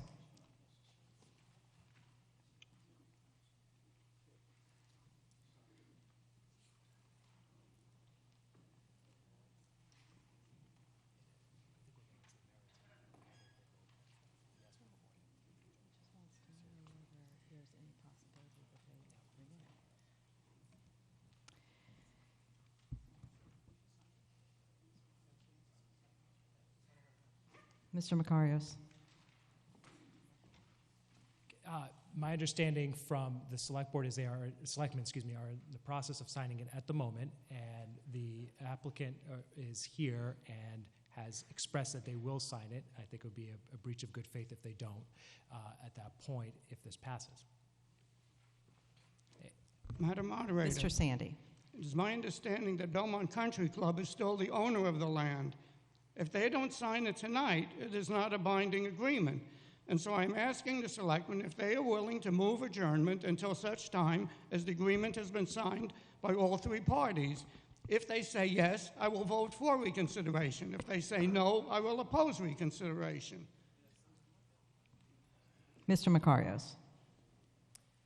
I believe the Belmont Country Club's representatives are also here and willing to sign. Again, the amendment does not affect the one portion of the underlying memorandum that they've already signed that affects the Belmont Country Club. Well, Mr. Sandy. are you saying we will have a signed agreement by all three parties before we vote? Mr. Makarios. Based on the representations I'm getting from all over the room, that appears to be the case. Mr. Avalone. Bob Avalone, Precinct 8. In the 9 years I've been in town meeting, we've had a number of reconsiderations that I consider were an abuse of the process because there really was no new information. The proponents just wanted another chance to get it passed, and it always ended up failing. This situation is quite different. There have been a number of concessions, fairly dramatic concessions by the proponents to make it more palatable, and the other point is the vote was very close last night. It's not going to take many people to change their mind to have the motion passed, so it seems like this is a good use of the reconsideration, so I urge my fellow members to vote yes. So are there any further comments or questions on reconsideration? Are you speaking to reconsideration only? I'm looking up there and I'm asking a question. Is there someone who wants to speak purely to reconsideration? I would like to speak, and I have to ask for clarification of appropriateness. In terms of new information, if it is determined that information is lacking on the traffic impact in any discussion, is that relevant or pertinent to the question, Madam Moderator? So the only question that we're considering right now is whether the new amendment to the Memorandum of Understanding is sufficient new information to reopen this article. So the point that if you want to talk about something else that should occur if the article is reopened, then you can speak to anything I'll else. restate it. Is the revised Memorandum of Understanding the only new information that's in play here? Is that Yes, correct? that is the significant Then piece I that's in will play. Thank you. Ask to speak again if it's appropriate. Thank you. Yeah, I'll call on you if we move reconsideration.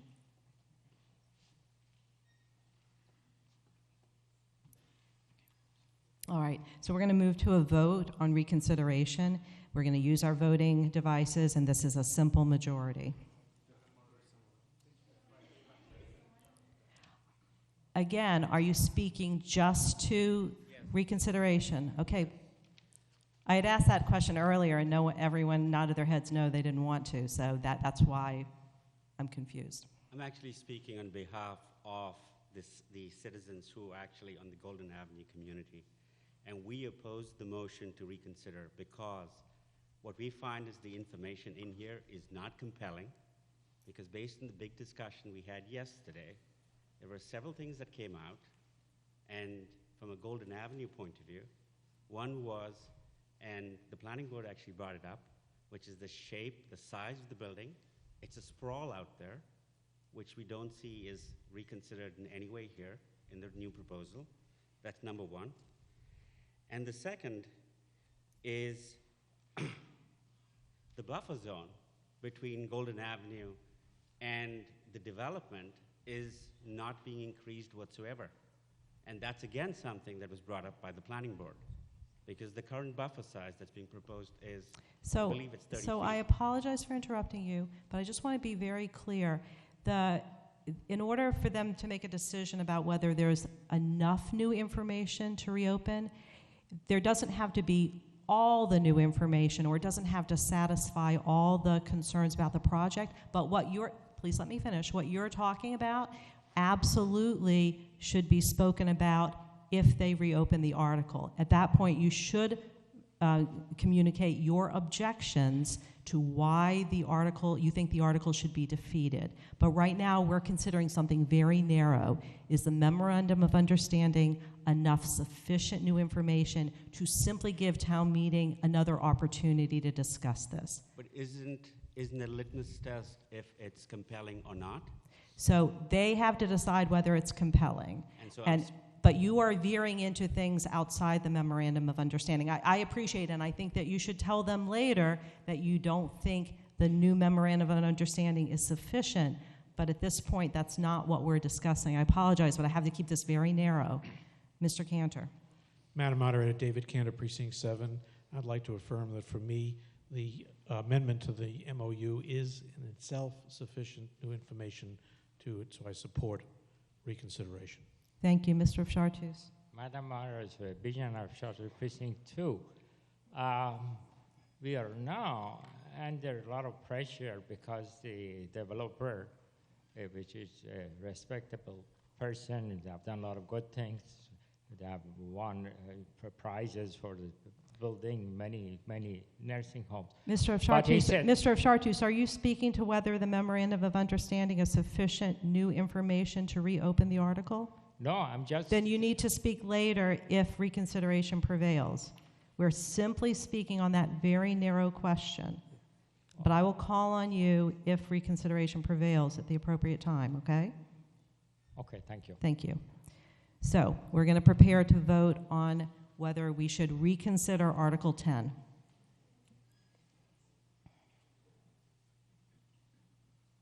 All those in favor, press 1. All opposed, press 2. And all those abstaining, press 3. 1 for yes, 2 for no, 3 to abstain. Make sure you get the right feedback.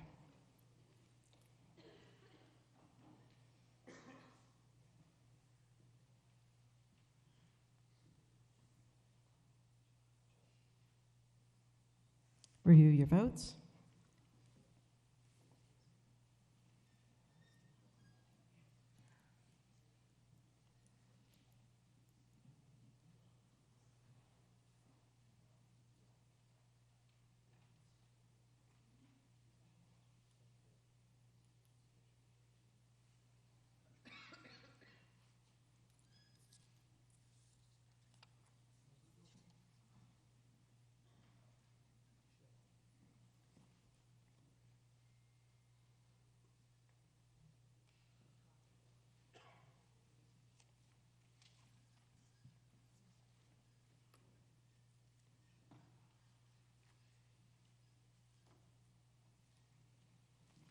In this matter, 140 having voted in the affirmative, 13 in the negative, and 7 abstaining, the motion carries. So the meeting is now open on Article 10, amend zoning bylaw 55 and 56 Watertown Street. The motion is the one originally before you, dated November 13th, 2018, and on file with the town clerk. Mr. Friedlich. Madam Moderator, I so move. Mr. Friedlich.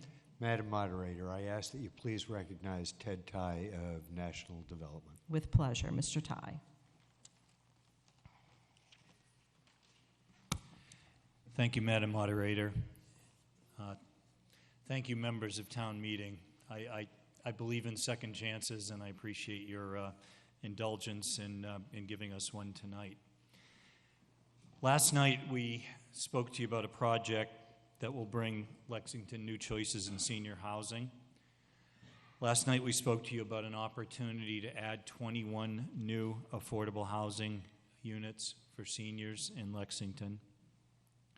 Last night, in the brief time that we had, we presented to you a sensitive design that we've worked on over 18 months and that's changed quite a bit and has changed for the better, really in response to comments both by boards and by residents. It's well screened from neighbors. It has minimal traffic. It has a positive fiscal impact for the town of Lexington, and it has no impact on schools. So where are we tonight? One of the things that we told you last night was that we want to be a good partner to this town for the long term. We really believe in this project. We think it is good for the town, and we want to work with you. We also told you that we have a contract with the owner of the land that expires if this project is not approved. Some people haven't heard that. They think it can come back and we can maintain land control forever. That is just simply not the case. However, we listened very carefully last night. We heard the points that were raised, and they were good ones. And they were raised by town meeting members, and they were raised by residents, and they were raised by board members. And we've worked really hard, thanks to Mr. Malloy, late night and early morning, to try to come back to you and to express the responsiveness that is really a hallmark of what our company does.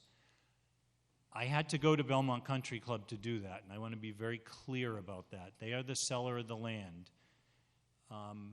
We are presenting tonight this change in the Memorandum of Understanding, and I had to go to them to get their cooperation to be able to provide me with enough flexibility to be able to make these changes, which are really very significant. So I'm not going to go through the entire presentation because all of you heard it last night. I'm not going to do that again. But what I will tell you is the project is ready to go now. And from what happened between last night and today, it is a better project. And it's a better project because I think we were responsive to some of the key points, most of the key points that were discussed last night. I'd like to just quickly go through them. So the first thing we heard, when I went through the history of the affordability discussion, we started at 10%. The boards asked for more. We went to 15%. And we've been sitting at 15% for a long time. Prior to town meeting, we increased that by 3 additional assisted living units. We heard a lot of discussion last night about the other folks, the middle income folks, the folks who don't fall into affordability, or the folks who maybe can't afford a market rate. There's a lot of discussion that I can go into about who can afford a market rate. It would surprise you for 80 to 85-year-olds how many in this community can. But there is a middle piece, and that's what we've tried to respond to. And that is the creation of 6 units for those who have incomes between 100% of the area median and 150%. That's that middle income group. And for those individuals, those in 6 units, 4 in Watertown and 2 in Bridges, we have said going forward in perpetuity, there is that those individuals as qualified would pay 2/3 of the rent in the market. Still a high number, but very, very attainable. What does that cost us? Some of you are more familiar with the economics than others, but the math is actually fairly simple. That benefit alone is worth over $2.5 million in capitalized value on this property. That is a huge number, and that's a benefit to which the Lexington preference can be applied to 100% of those units and will benefit Lexington residents for a long time into the future. So the bottom line here is that if this project is approved, there will be 21 affordable units and 6 middle-income units, 28 total units that will benefit this community. That is a huge win for the community, and one that we really look forward to working with you on. We heard about sustainability last night. We have been very focused on sustainability. I talked about a LEED silver. We wanted to take that one step further. And as I mentioned, we're at a zoning level right now. If this project is approved, we move forward to a design level, ultimately one that comes back to the planning board for site plan review. We have agreed and suggested that we bring in an outside sustainability consultant to work with us on that design, to evaluate our plans, to make suggestions, and to try to get us as close as we can to meeting the very, very high standards that the town of Lexington has set with its sustainability group. There were questions last night about town services. We've already committed through the MOU very, very generous, I think, contributions to town services totaling over $300,000 in initial payments. We added another $100,000 to that, which the town determined the best use would be for public safety and emergency services. So there is another $100,000 in initial payments that's put into the mix. So if you are willing to work with us on this project tonight, we have added another $3 million in benefits. And this, again, was not $3 million that I've been holding back on. I had to go to Belmont Country Club, and they have been a participant in making this happen. So I can stand here tonight and tell you that you will get a world-class senior housing community, one that will be very sensitive, one that mitigates any impacts that it has to the town, and makes Lexington a place that will be known as a community that welcomes seniors and encourages affordability. The chance you have is tonight. It's not next week, it's not going back to the planning board, and it's not coming back to Springtown meeting. And I just want to be as crystal clear as I can on that point, because it keeps coming up that this should come back at least 3 members of the planning board. So we ask for your support tonight. We'd be happy to answer any questions that you might have regarding the amendment to the Memorandum of Understanding. I really appreciate your attention, and I would appreciate your support. Thank you. Thank you. And for the recommendation of the planning board, Mr. Hornig.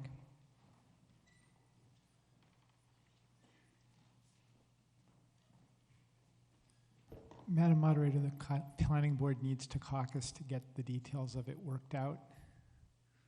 Of your recommendation? Okay. Yes. Okay. May we do that at this time? Sure.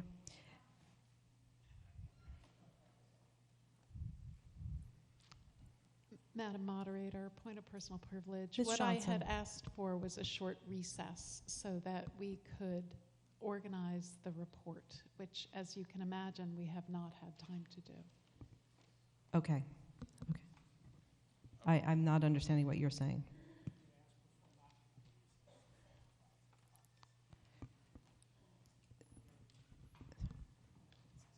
Okay, that's Sorry, fine. Point of Yes, personal point again? of course. Does open meeting law apply during a recess of town meeting? Mr. Macarios. I'm so glad I'm not a lawyer tonight. The AG's office has not gone into that level of detail on it. My view is that it would not, where the recess is being used to just allow the town meeting members to not have to sit through while others are working on a report to it. So the short answer is, given the policy reasons the AG has given for not applying the open meeting law, no, it would not. So am I to call a recess? Okay, we're in recess. Don't go far, guys.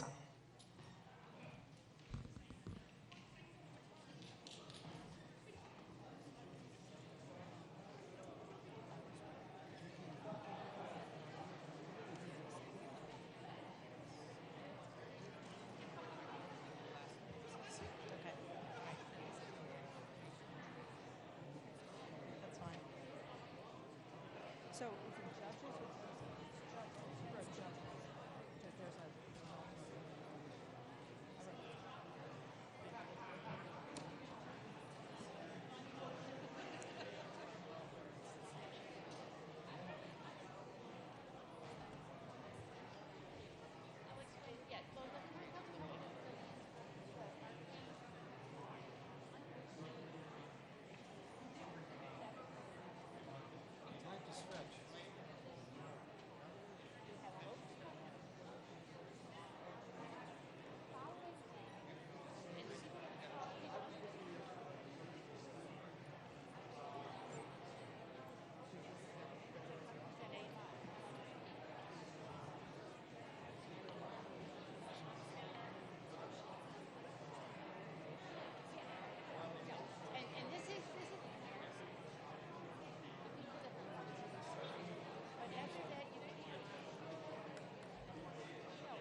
choose, but it's illegal to stipulate.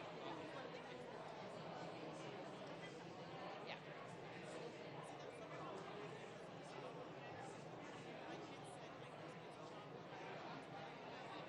Yeah, absolutely. Yeah, anytime you advertise housings, which they're going to have to do, you've got to, you can't limit who you're going to sell it to. You can choose and when you make the choice, you can't say, I'm going to sell it because I wanted to sell it to somebody who was my ethnic background. You can say, I got offers, and this is the best business deal for me. For business, yeah. Yeah, no, absolutely. Absolutely. You cannot advertise or say you're only going to sell something to a certain class. And DHCD, and resident, it's important to understand, is somebody who's lived in the town for a day. Yeah, yeah. There's no test for residency over time.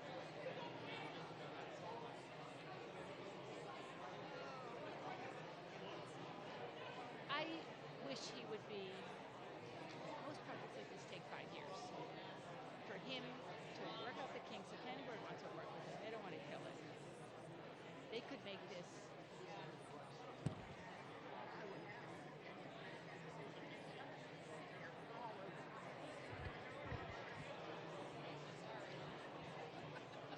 I don't think so. I think they gave kill it. Is it on? Raw?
I'm going to speak.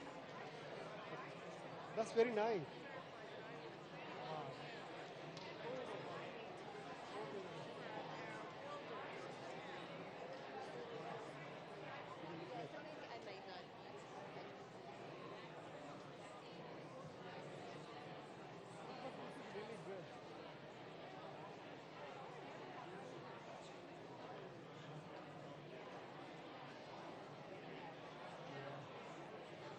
I remember my sister, they were learning the craft in high school. And then I'm not sure whether they are doing anymore. But this is really good. I like it. I guess you're seeing the most. You can frame it. You just put it in the back. Color you chose. So now. You seem to have learned a lot. Oh, okay. Ah, okay. Challenge. And a lot of them are new too.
ridiculous.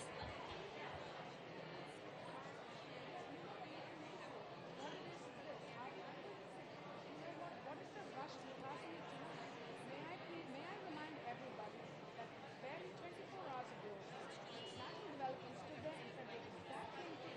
You need to pass it tonight or we're going to walk away. And guess what? 24 hours later, they're here. You see that guy, Mark Anderson, he's the worst guy that I know. Okay? She lives on Thoreau Road. He's not going to be affected by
No. It was appropriation. Right. Yeah. I was just a conversation I was having with Sandy because I know her. Right. I'm completely on board.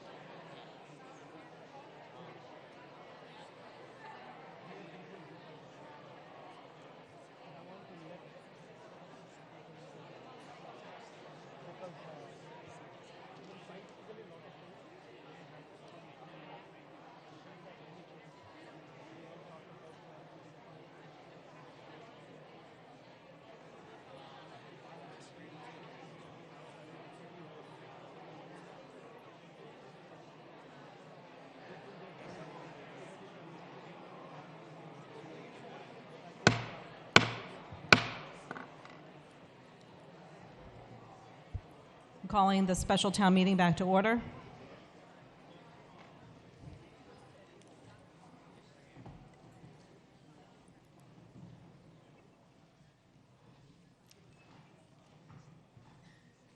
Mr. Canali for the recommendation of the planning board.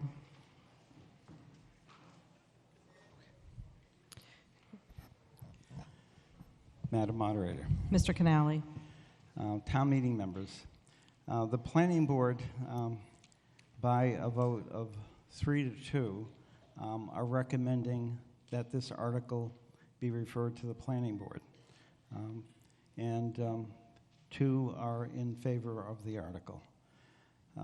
I have a number of things I could be saying, but in the short time that we have to try and get 5 people to agree on something, I'm going to be relatively short, but hopefully if folks have questions, you can ask us as a board or individually if we've left some things out. What I'd like to do is to talk a little bit about how we came to our position. So it's been a long process. We've been working on this for the last 1.5 years, and obviously there's been a lot of changes just in the last week or 2 that we're still trying to process. But way back when, 1.5 years ago, we had a joint meeting with the selectmen and talked about this proposal and tried to set some parameters. And one of the things that we talked about in that the selectmen's guidance is that we should try and get 20 to 25% affordable units in the project.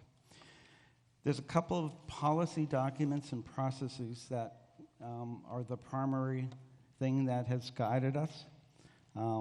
The housing production plan, which was approved after we had made our recommendations regarding artists, and members of the housing authority, members of the housing partnership helped write that, and the principles in there are what guided us in terms of evaluating the proposal and not. The current comprehensive plan, and hearing the top concerns from the forums that we've conducted for the new comprehensive plan process, really stressed economic diversity, addressing economic diversity and increasing senior housing with the top priority to affordable and attainable housing. So those are what guided us. Some of us on the board feel that the proposal reaches a sufficient level on those criteria. The majority feel that they do not. We feel that there is too much, more towards the luxurious using national developments, and not enough affordability and attainability. We appreciate the increases of the attainable units, but we don't think it's enough. We think we not only should do better, but we think we can do better. The level of affordability, if the level of affordability was higher, the out-of-scale buildings and the impacts that they would cause could be excused. Alternatively, if the scale of the development was more amenable to the site and caused fewer impacts, we probably could expect a lower proportion of affordability. Neither of those has occurred. Ms. Johnson had presented some slides at a last planning board meeting. If folks think looking at the alternative views of what this thing would look like, they should ask Ms. Johnson to do the slideshow to see another perspective of what the impacts would be for what has been proposed. The next paragraph is my view and not necessarily any of the other board members, but I do interact quite a bit with folks in the metropolitan Boston area who are housing advocates. My biggest fear is that their conclusion will be that Lexington has approved another elitist project with only a token amount of affordability, and that's my biggest fear. In terms of the process, one of the things that I have found troubling is the over-concern about school kids in 40B, that we haven't put into perspective the real issues of affordability. We should care more about our most vulnerable seniors.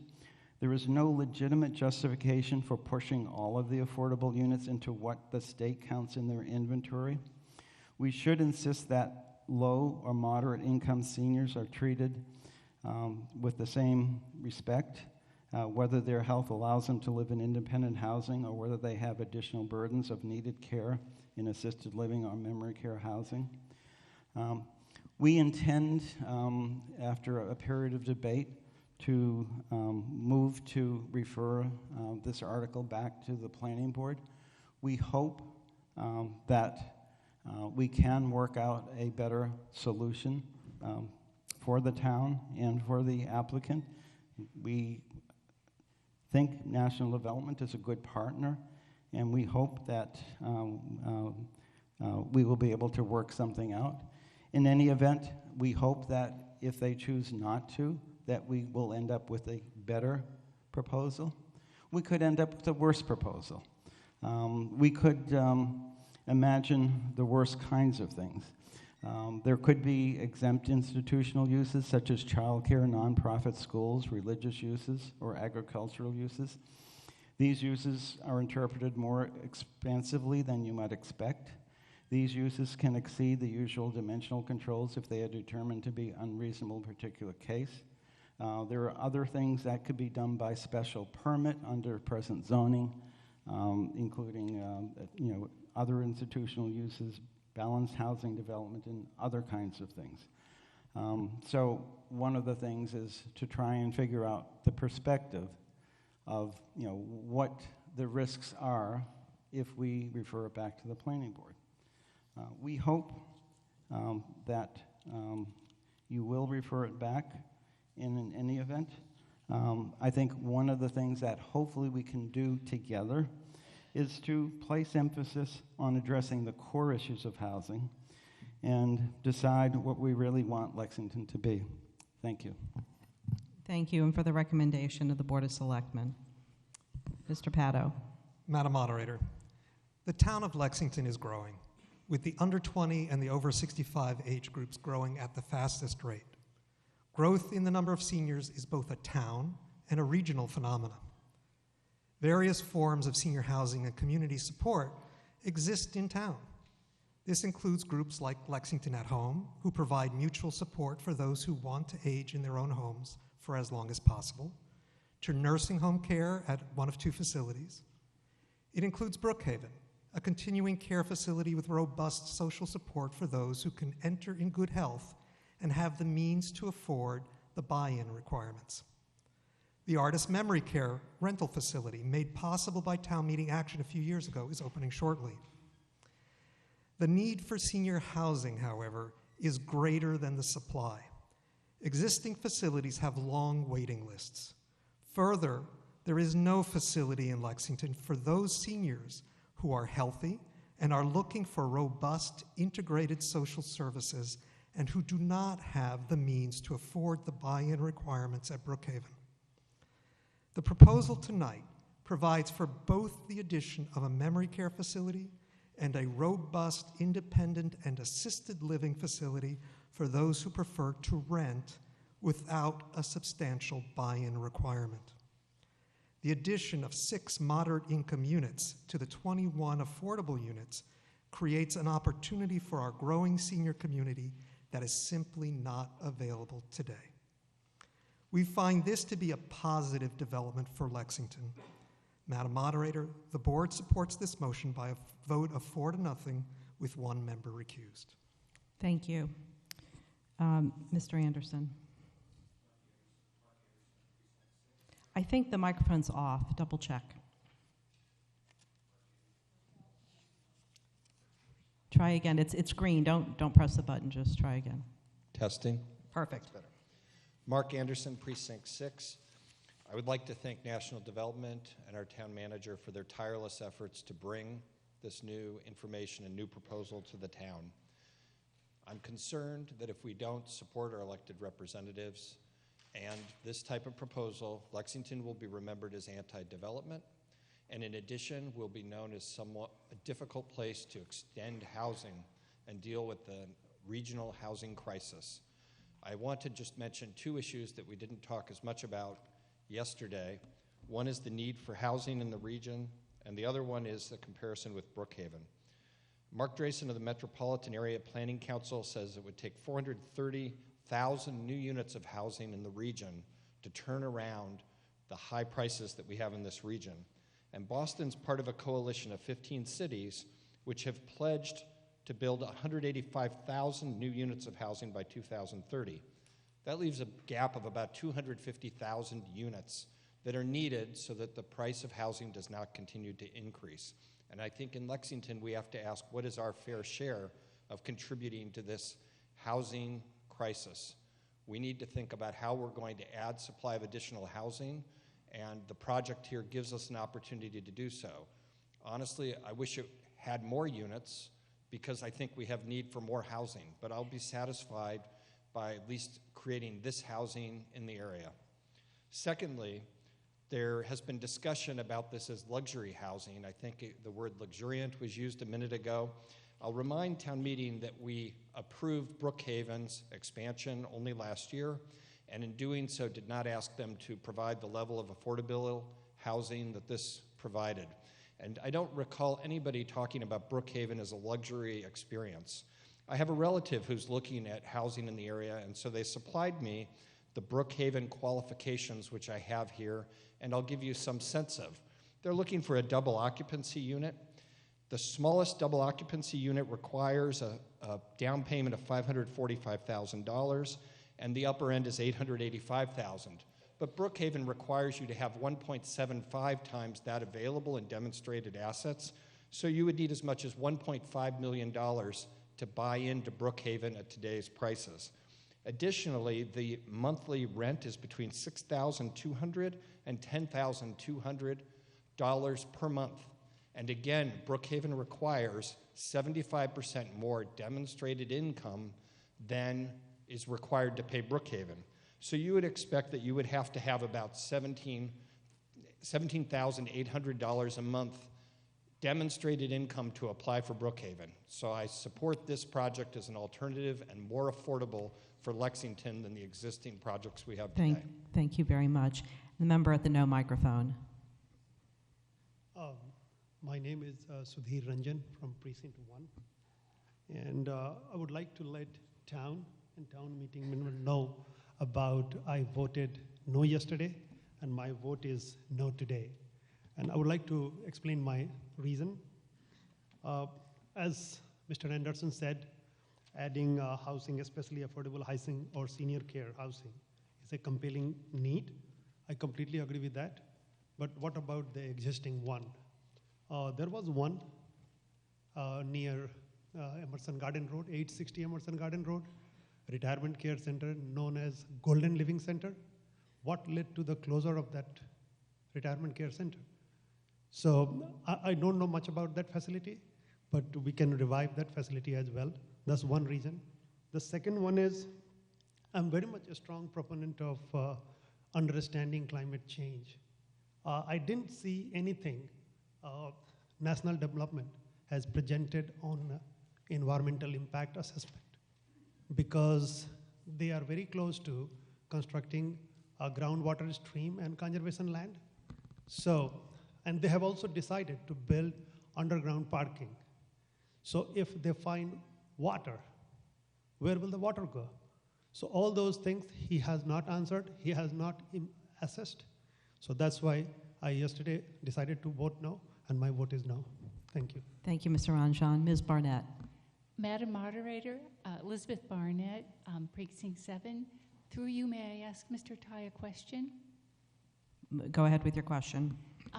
Would the developer consider combining the 21 affordable units in the independent living building with 3 of the moderate price units, which would be a total of 24 affordable units, which, if they were at the 50% area median income, would allow all 116 units to count on the town's subsidized housing inventory and help our progress toward 40B.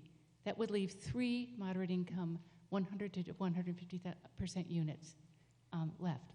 Mr. Ty.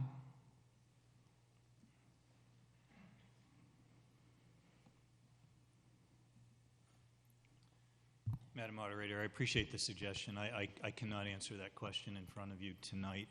That needs further analysis. I think we've tried to demonstrate we're a good partner. If there's a feasible way that the selectmen would like to reopen that question, we'd be happy to discuss it. But I can't give you a definitive yes or no tonight. Ms. Barnett. Madam Moderator, through you, I have another question for Mr. Ty. Would the developer consider limiting the building to 4 stories with the assumption it would have the same amount of units, and perhaps we would have a bit less conservation land? This is a water store building, to 4 stories with an expanded footprint. Mr. Ty. He had said last night the design was not finished, and we should see revisions. Mr. Ty. The design has been worked through substantially, has changed substantially, and as I demonstrated last night, the 3-story elevation of the assisted living of Watertown is at approximately the same height using the grade as the remainder of the building. So to rework the building to 4 stories takes up more of the land, it takes up more conservation land, and it doesn't make good use of the grades of the site. So I do not think that's a beneficial change, and I don't think that accomplishes any of the goals that the town would like to see. Ms. Barnett. Through you, Madam Moderator, this is a comment for Mr. Ty. Under the Massachusetts Fair Housing Policy, units that are at 100% AMI are allowed to have a local preference for the first lottery, and afterwards are open to the general public. I think I had a number of questions tonight about could you set aside units for Lexington residents. I would check, you might want to check with DHCD. It's general practice. If the units are restricted by income, they cannot be kept aside for residents in the town. Thank you. Thank you. I'm going to call on Sarah Lieberman in the balcony. Ms. Lieberman. Thank you, Madam Moderator. My name is Sarah Lieberman. I have lived at 27 Watertown Street since 1975. Both my husband and I are seniors. I am opposed to the proposed rezoning of 5556 Watertown Street. I am very concerned about the size and the scope of this development. Many of my views are the same as expressed by the majority of the planning board at last night's meeting, including the chair of the planning board. The Golden Avenue residences will be most affected by the Bridges project. The Bridges building would be 440 feet long, longer than a football field. A tree buffer zone of only 30 feet will separate the perimeter of Bridges from the abutting neighborhood of Golden Avenue. To give you a sense of scale, 30 feet is equal to 10 yards. 10 yards is the length of a first down in football. During the winter, when the trees are bare, there will be practically no visual buffer between the Golden Avenue residences and the Bridges building. The scale of this development will be visible at some distance, especially in the winter, and it will impact town character. The Watertown building is 5 stories tall at its highest point, which is totally out of character with comparable facilities in Lexington. If a 5-story building can be built near my house, it can be built next to your house or next to any residential neighborhood in Lexington. If a commercial building with a tree buffer zone of only 10 yards can be built next to the Golden Avenue residences, the same can happen in your neighborhood. This development will set a very bad precedent. We are Lexington. We have a unique semi-rural character which sets us apart 10 seconds. which sets us apart from more commercially developed neighboring towns. I urge you to vote no. Thank you. Thank you very much. Mr. Cantor. Madam Moderator, David Cantor, Precinct 7, just a couple of administrative items. Just want confirmation that the moderate income units are just repriced units within the total, and there is no change in the total number of units. Is that correct? Mr. Malloy. That's correct, yes. Mr. Cantor. And lastly, another minor item. You talk about LEED Silver. Do you intend to carry it all the way through certification or just to honor the points earned under LEED Silver? Mr. Ty.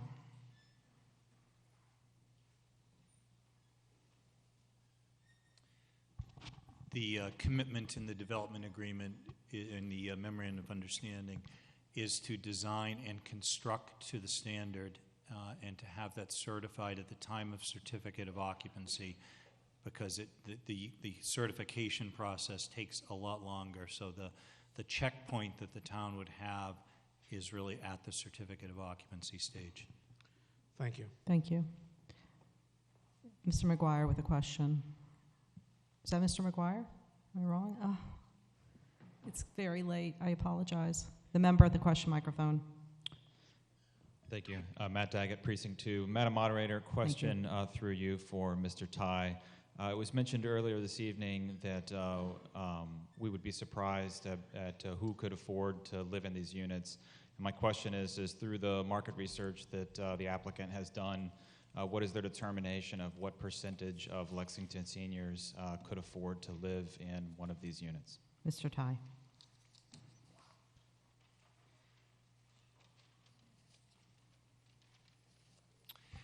Without going through a complete economic analysis, it would be far greater than 50%. Would be the concise answer. The quick background behind that would be the average home sale price in Lexington right now is about $900,000. About 60% of individuals who sell their homes in that age group do not have a mortgage. The average age of those individuals is 80 to 85. So when one combines proceeds from a home sale, income, assets, and family support, it's actually a considerably higher number than one might think. Mr. Paget. A follow-up question to that. I think it wasn't in the existing town meeting set of charts, but maybe a previous one had an estimate on what percentage of Lexington residents would be occupying the facilities. I think it was 25%. What was the methodology that was used to determine that number? Mr. Ty. The 25% number came from the fiscal impact study. I think that number is actually low, but it was a conservative number used as part of the fiscal impact study so as not to overestimate. If I had to guess, I would say it would be closer to 50% than 25%.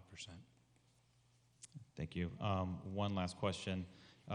It was mentioned earlier that if, with respect to the land use agreement that you have with Belmont Country Club, that if this were a no vote tonight, that would essentially be the end of this project. So if this project gets referred to the planning board, that's technically not a no. So what does that do with respect to your agreement with Belmont Country Club? Mr. Ty. It is effectively a no. If it's referred back to the planning board, if it is not approved by town meeting at this fall town meeting, then our land control will cease and we would be done with the project and Belmont Country Club would move on. So your land control agreement is, Madam Moderator, through you, your land control agreement is tied specifically to this town meeting? Specifically Mr. Ty. to this town, pardon me, it is specific to this town meeting. Yes. Mr. Daggett. Thank you. I have no further questions. Thank you. I'm going to call on Richard Cronin in the citizens' balcony. Mr. Cronin.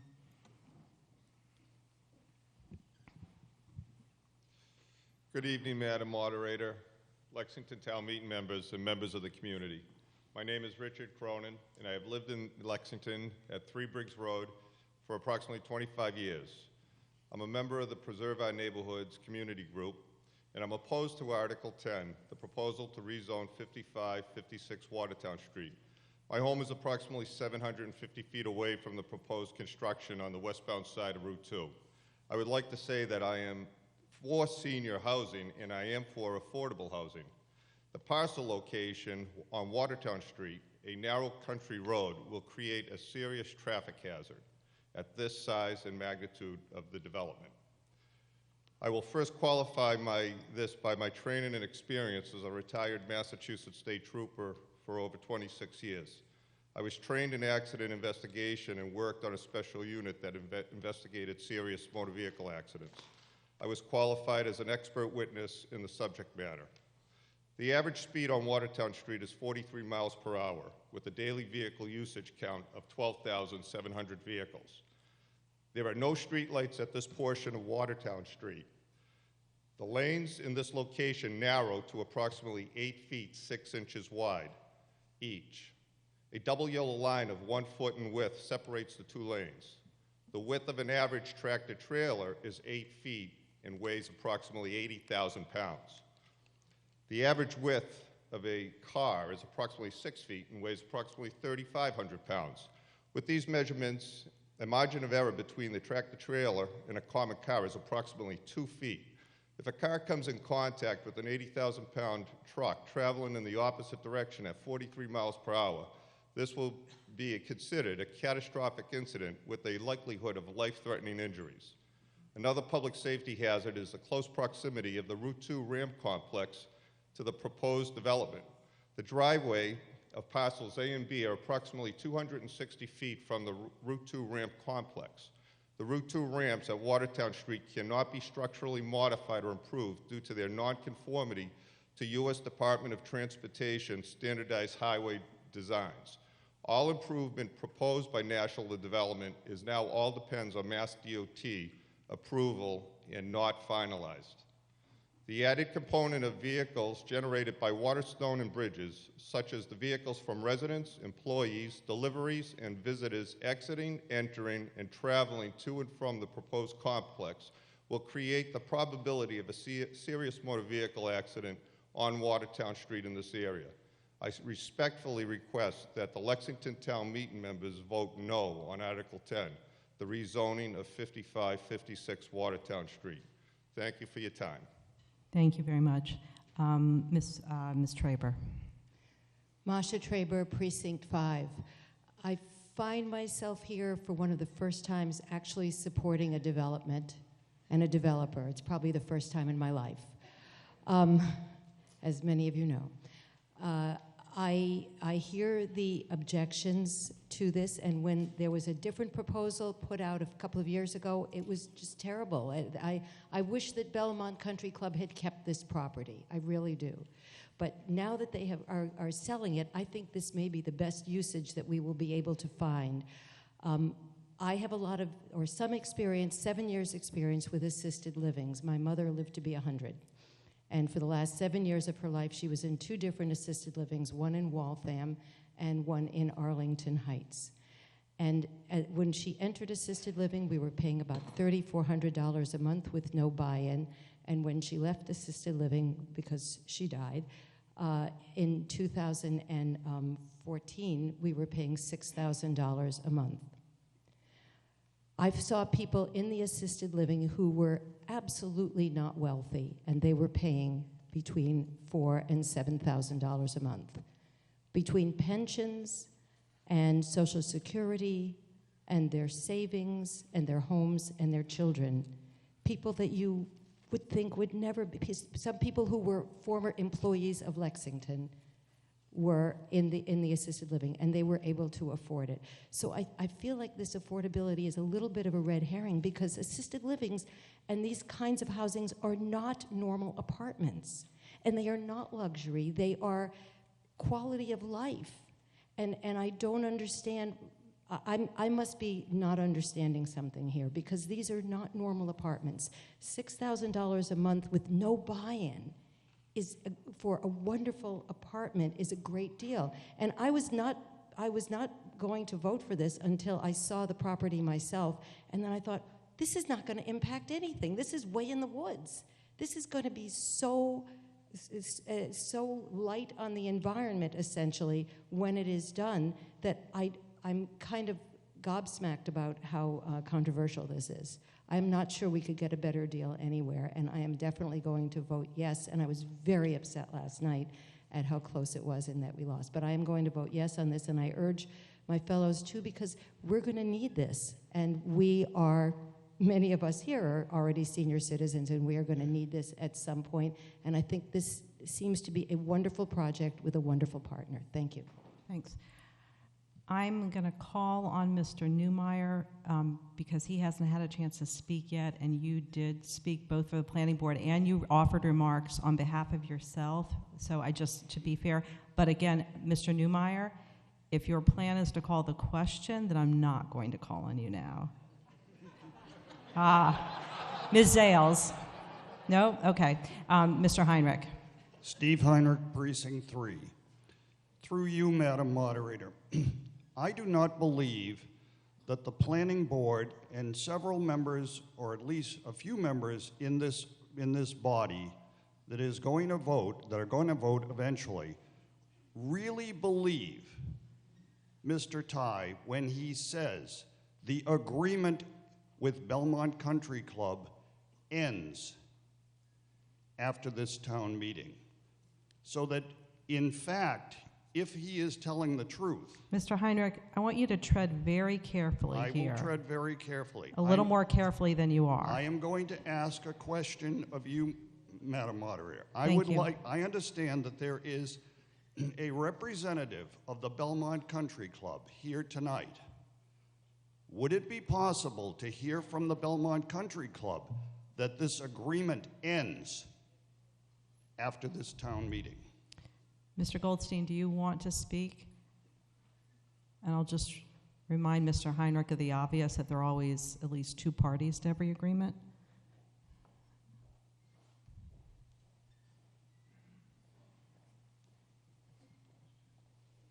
Mr. Goldstein, and could you identify yourself and your affiliation? Randy Goldstein, Board of Directors, Belmont Country Club. As if at a no vote tonight, the contract with National Development ends. The P&S, the purchase and sale agreement, ends, and we go back to the drawing board. Mr. Heinrich. The point I would like to make in summary is that referring this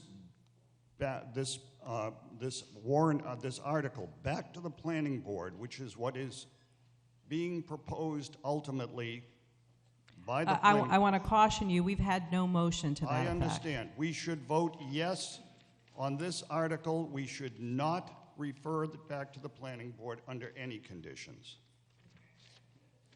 Mr. Sandy. Frank Sandy, Precinct 6. When I stood at this microphone during the debate on reconsideration, I asked if the three parties to the MOU had signed it. At that point, they hadn't, and I was told they were all in the hall and would sign it. So I ask again, has it been signed? Ms. It has- Berry, Mr. Malloy, It has excuse me. been signed by all three parties. It's been signed by all three parties, according to Mr. Malloy, Including the Belmont Country Club. including Belmont Country Club. That's correct. Thank you. Thank you. Mr. Canale. But Madam again, excuse me, I just wanted to ask a point of personal privilege. what's your point of personal privilege? As you indicated before, Mr. Canale has already spoken on this, and I wonder why we are going back to somebody when there's lots of other people in line. So what I'm about to ask him is if he's doing something other than speaking, like proposing an amendment. But Madam Moderator, don't you have to have the floor to be able to propose an amendment? Well, what I'm going to say to him is, if that's what he wants to do, he has got the floor. I guess the question that I'm asking is where he's already spoken before. The planning board could offer this at any time. I'm not quite sure why he's at that microphone. I'm trying to discern. Madam Moderator, I am at this microphone to make a motion to substitute the main motion. That is perfectly, perfectly fine, perfectly appropriate. Could you move to this podium, please? Madam Moderator, Richard Canale. Could you move to this podium, please? Thank you.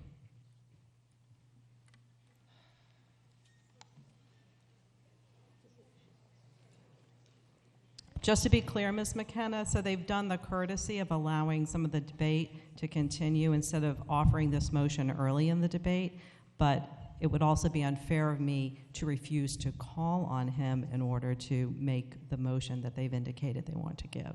So we're trying to thread the needle here. Mr. Canale. Madam Moderator, Richard Canale for the Planning Board. I move that to amend the motion under Article 10 by substituting the following motion, that the Article 10 matter be referred to the Planning Board. So this is a substitute motion that is being proposed. It's a motion to substitute for this main motion, a motion to refer the matter back to the planning board. So what we're now going to do is debate whether we want to substitute that motion for the main motion. I'm gonna try to ward off some of the confusion from the beginning. I'm sure we'll have confusion, but this is a two-part process. So you all have to decide whether you want to substitute this for the main motion, and if you vote no, then we just go back to debating the motion we've been debating. If you vote yes, then this becomes the main motion, and we have a debate on this main motion, which may feel like doing it twice, but hey, that's the parliamentary process we need to follow. So just follow with me. Mr. Canale. Madam Moderator, I gave most of my arguments before. I just want to make a couple of points.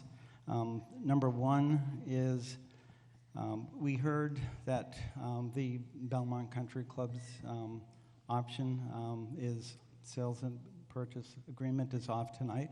We believe that there is widespread support for a project that hopefully will be a better project, and we believe we can move in that direction. There was a lot of brand new information that we've received over the last 2 weeks, including today and last week, and we think there's too many loose ends and that we need to get them cleared up. Thank you.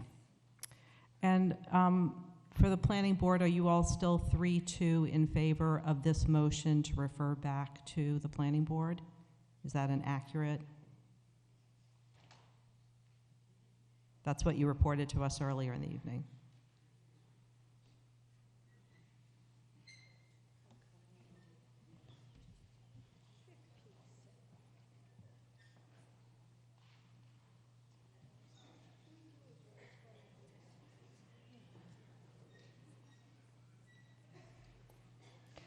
Could the selectmen report their position on this motion to substitute? Madam Moderator, by a vote of 4-0, the selectmen are against this motion.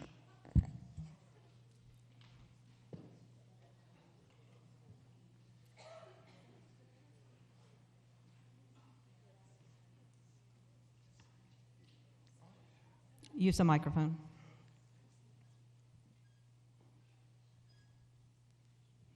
Madam Moderator, the vote is still 2-3 in favor of referring back to the planning board. 3-2 in I'm sorry, favor of referring is, thank you. 3-2 in favor of referring back to the planning board.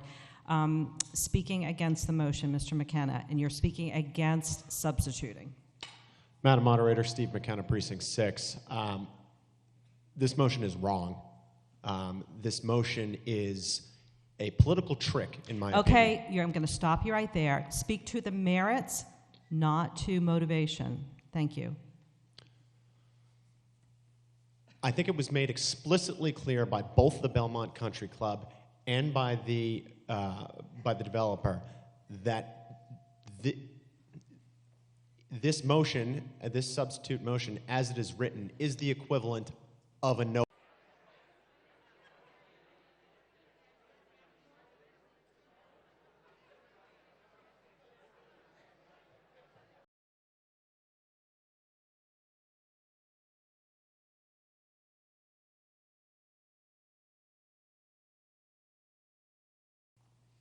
Madam Moderator, Michael Martinetti, Precinct 3.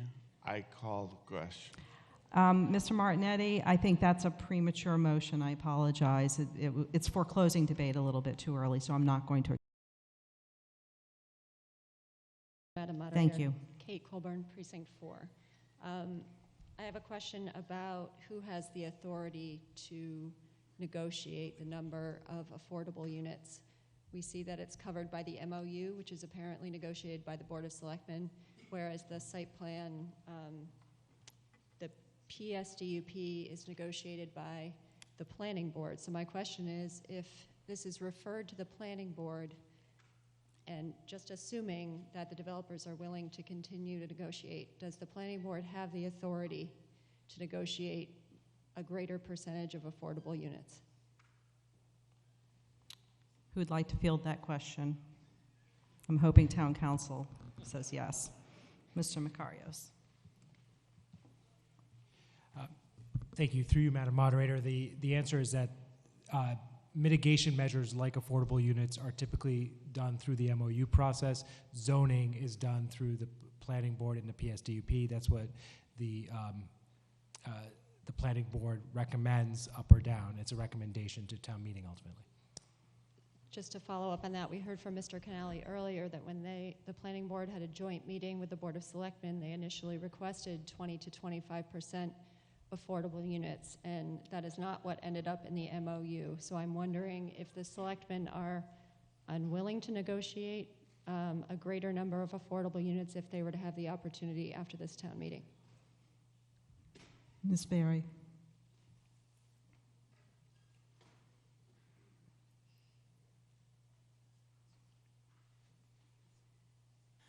Could you repeat the question? Ms. Colburn. Mr. Canali commented that when this project first began, the Planning Board and the Board of Selectmen had a joint meeting to negotiate, to begin to discuss the project, and that the Planning Board at the time requested between 20 and 25% affordable units.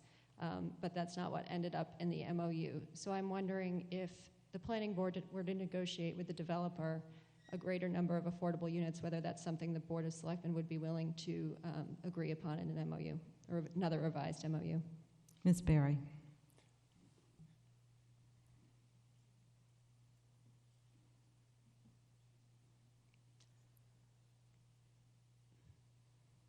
Mr. Malloy.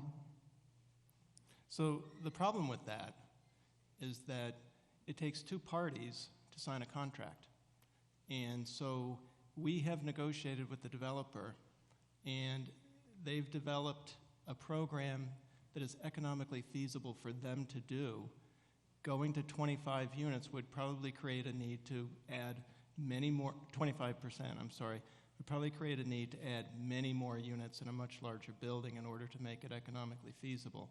For what's there right now, for the 116 units, what they have offered is what they can afford to do at this point in time. Ms. Colburn. Thank Thank you, Madam Moderator. What we've heard is that this particular developer has built developments with 20 to 25% affordable units in other communities. We also heard last night that they were steadfast in the number that they had already agreed to, and yet we came back today and they agreed to more affordability. So with all due respect, I believe there is some flexibility in this. I'm just trying to understand whether, if we vote to refer back to the planning board, whether there will be any ability to adjust the number of affordable units, even assuming that negotiations can continue. Mr. Ty.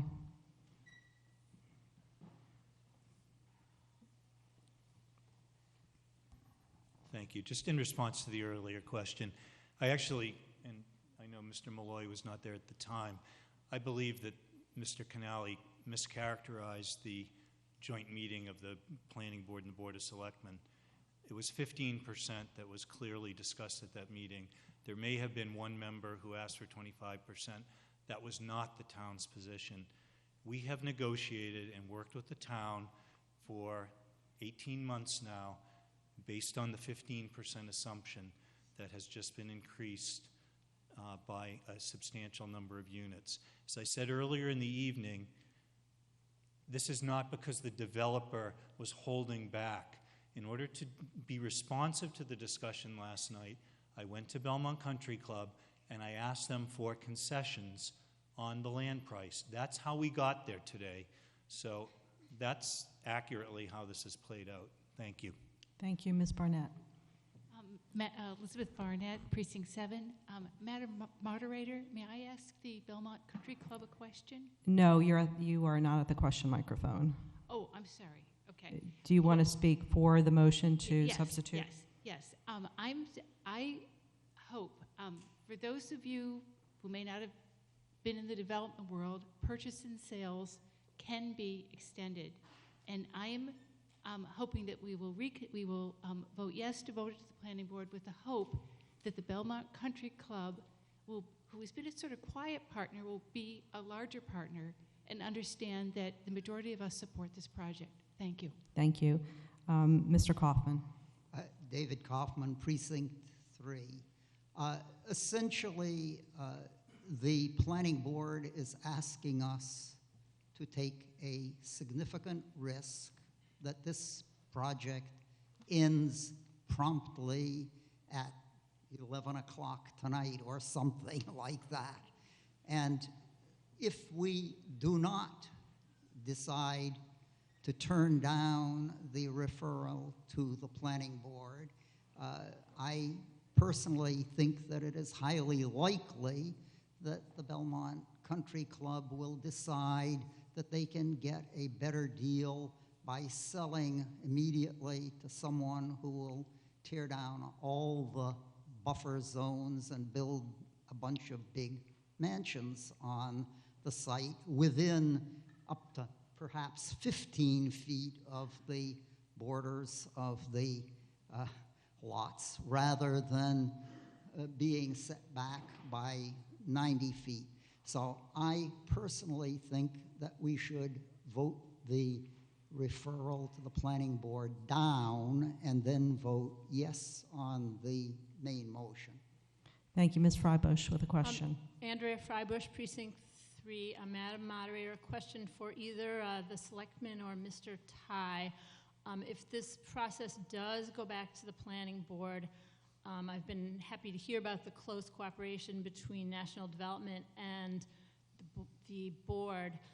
My question is, what will there be an ongoing role of the Belmont Country Club? For example, in the email that we all received this morning with the amendment to the Memorandum of Understanding, the amendment I interpret it as being between the selectmen and the developer, and it was setting aside and not touching whatever was already agreed with Belmont Country Club. So I guess in terms of simplicity, complication, et cetera, going on forward, if this is amended, will the Belmont Country Club continue to be an active participant in the discussion, or will be able to narrow it down to the town and the developer?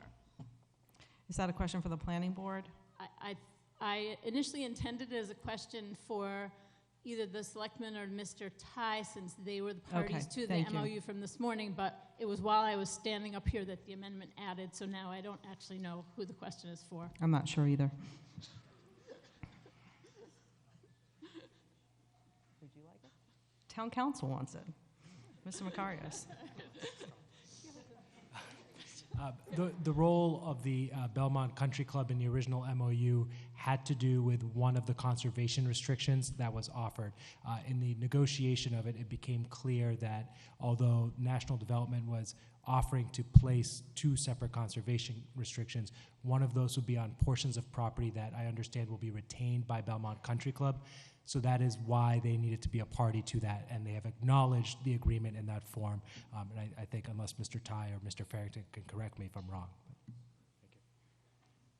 Mr. Ty indicated that that was correct. Ms. Freibush. So does that mean that the ongoing negotiations, if they continue, will be mainly between the developer and the town? Should there be further negotiations, assuming they're on issues like the ones raised in the amendment, the answer would be yes. If they do, again, impact land that is being retained by Belmont Country Club, a change in that conservation restriction, for instance, they would need to be involved again. Thank you. Thank you. Ms. Steigerwald with a question. Thank you, Madam Moderator. I want to understand, maybe from Town Council or maybe from the Selectmen, what the role of the Planning Board is. I'm concerned that the developer made modifications hearing feedback from town meeting, when usually town meeting is not involved in negotiating or setting scale. So I think Town Council to help us understand. If it goes back to Planning Board, I think they have a role in this that they haven't felt like they've been able to play. So if it went back to them, can we extend the negotiation period? Town meeting, could we adjourn town meeting and let them have some time to see if the developer would respond to feedback that many of us may feel? But rather than me talking about what I want and hoping the developer responds on behalf of community, the Planning Board, I think, should be doing that work. Mr. Macarios. Under the town zoning bylaw in the PSDUP process, the Planning Board, because it is a zoning change, the zoning proposal portion of the project goes through the Planning Board for a recommendation to town meeting, just like any other zoning proposal. The tradition in Lexington, and it's more of a matter of tradition, has been that some of these impacts of projects that are going through a PSDUP process have been negotiated and mitigated through MOUs with the selectmen. And the MOU, the exchange really is to say that the board will support the project before town meeting if there is mitigation of certain impacts. So ultimately the role of the planning board is the zoning. So issues like massing, height, setbacks, et cetera, that are in the zoning of the PSDUP, which have not changed in the MOU in the last couple of days, those would go through the planning board. Issues of impact mitigation, things like financial contributions for emergency funds, affordable housing, those are typically negotiated by the selectmen. Ms. Steigerwald. Thank you, Madam Moderator. So can you give us an example if the tree, the number of trees, that 30 feet, 50 feet screening, who could address that before this is final? Mr. Macarios. Ultimately, the applicant for the rezoning would propose it, and when we say, who would be addressing it, the planning board in its recommendation would be determining whether or not they agree that that's a proper rezoning of the property. The PSDUP process is flexible by design to allow rezoning that is site sensitive. Ms. Steigerwald. It could be the hour, but so can you clarify where we are as town meeting, given where planning board is not in agreement with what's happening? Could you repose the question? And Mr. Hornig, are you responding to the earlier question? Can you stop the clock while I'm not talking? Responding to the earlier question. No, it's still going. We got Thank it. you. Mr. Hornig wants to respond to the earlier question, and then we'll get back to you. In case it wasn't clear from Mr. Macarios' comments, the planning board's role here is as a sort of is to facilitate the discussion between the landowner or applicant and the town, various stakeholders in the town about the best and try to get the best possible proposal brought to town meeting along with a recommendation. We do not make any decisions. So if an applicant came in and wanted to make a buffer of 30 feet or 50 feet or 90 feet, we might give them advice about what we thought the town wanted. We might, we'll run a public hearing where other people can say what they want, but we don't decide whether it's 30, 50, or 90. The applicant makes a proposal, town meeting votes it up or down. Thank you. And then Ms. Steigerwald, you were in the middle of a follow-up. I kind of lost that one. It'll come back to me. So could we adjourn for, say, till after Thanksgiving to give the planning board and all the people involved time to process the other concerns that have been raised but not addressed in the MOU? There were a lot of changes from yesterday to today, but not everything that was a concern. So if we voted no, we don't like it the way it is, could town meeting simply not conclude yet? I didn't understand the part about the voting no. Voting no on what? If whatever happens tonight yields not a positive response, suppose we say we're going to refer it to planning board, but we don't adjourn, could they come back to us in some reasonable amount of days? Not, tomorrow when they all have jobs and they can't process this. If it got referred back to them, could we keep town meeting open? So in order to refer it back to them and have it come back during this special town meeting, it would have to be another reconsideration, and we can't do a second reconsideration. Can you just explain that a little more? We can't reconsider twice. So could this be worded in a way that says refer to planning board for something to come back to us? I'm trying to figure out. I think what you're asking is just to lay this on the table and adjourn and bring it off the table at a later date. Well, the concern I'm hearing is people saying it can't come to the spring. It has to be, the landowner said, it has to be resolved in this town meeting. Or they go back to the drawing board, which doesn't mean that these same parties couldn't go back to the drawing board tomorrow. But I'm also hearing from the developer it has to be in this town meeting. I understand. I was just explaining from a parliamentary standpoint what we can and can't do. Could you just restate it? So if you come to, you've already reconsidered this. You've already voted to reconsider. You cannot reconsider a second time. And that's what would be required to reopen this. You'd have to just stop now and lay it on the table, not reach a final decision on it. Is that a parliamentary process? Correct. I see. Yes. I would like to see Jenna's slides on this scale. Okay, you have 10 seconds. That's my question. Can I please see the slides on this scale that planning board was considering so I know what it means to refer it back to them? Do you have that? Okay. Thank you. And then I'm just going to point out that we've got some folks at the no microphone, a couple of questions, one at the yes microphone, but we don't need to hear the same arguments. So that's why I'm letting some questions come out, but I guess what I'm trying to say as a moderator is it would not be out of order to call the question. I am not suggesting that you do it. No. We've got a question on the table. I'm just saying don't be afraid of me.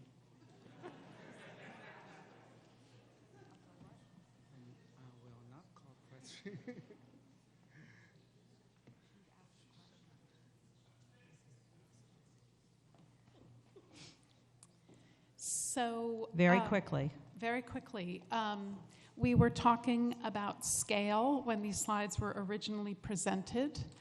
And this is also an opportunity to say that we at the planning board really care We feel it's a good project, but we wanted to study it in depth to make certain that it's a good project. So we looked at places in town where views are foreshortened and you can see things from far away.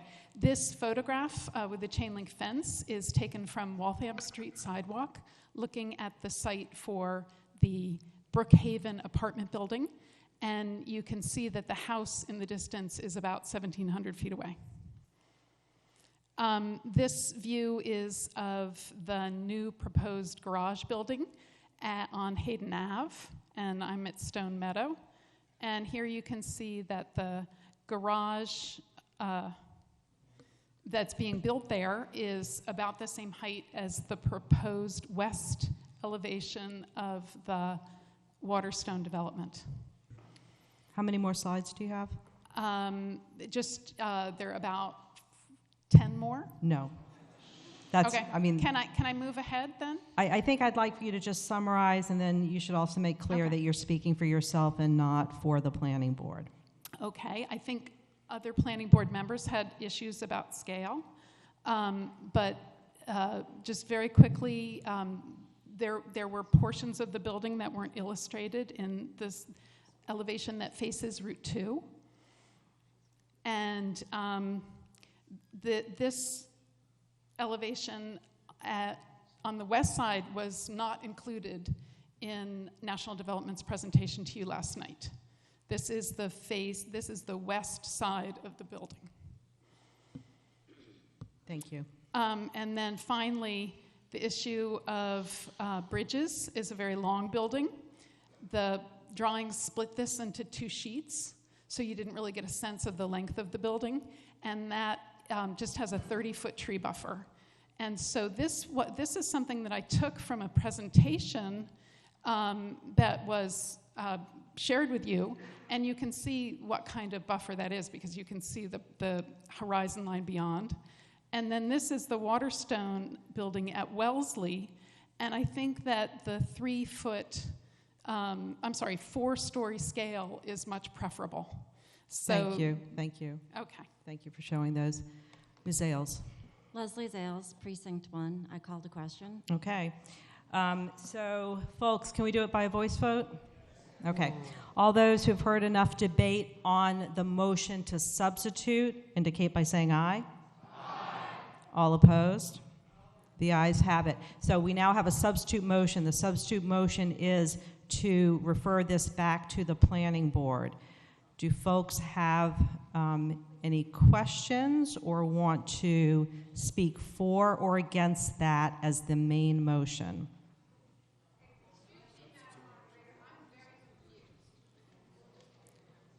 I thought we were voting to call the question. You are absolutely right. Thank you so much. Thank you. Thank you. Thank you. She's absolutely right. Yeah, sorry. I apologize. I'm getting really sleepy. So you voted to call the question. Thank you, Ms. McKenna. So we are going to now vote to substitute the motion. So can we, no, let's do it with our electronic voting devices. Okay. What? Yes. Absolutely, be happy to. So, Ms. Stroud.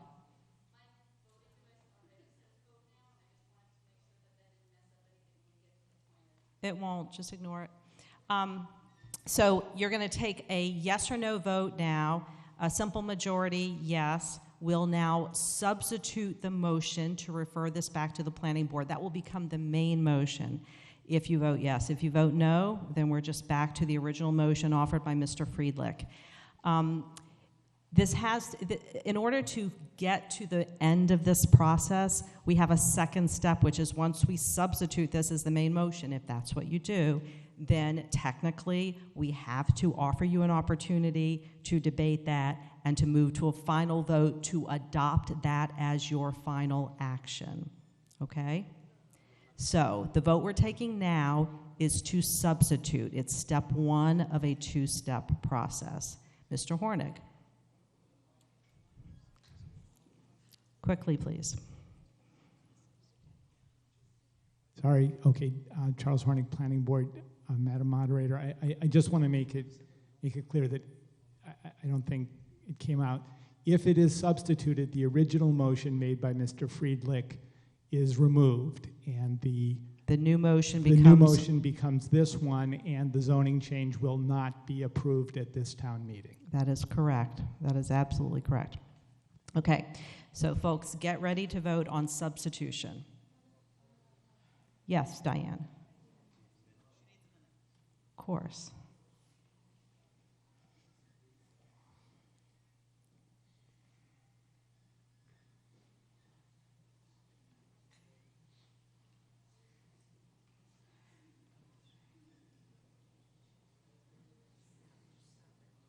You okay?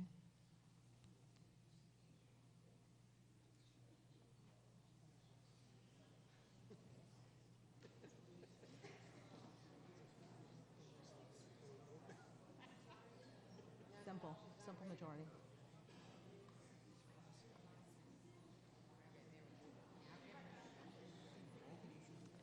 Folks, pay attention. All those in favor of substituting, press 1. All those opposed, press 2. And all those abstaining, press 3. You should see the word received and a word that describes your vote. So press 1 if you want to substitute this motion for the original motion. Press 2 if you're opposed, and 3 to abstain. Review your votes.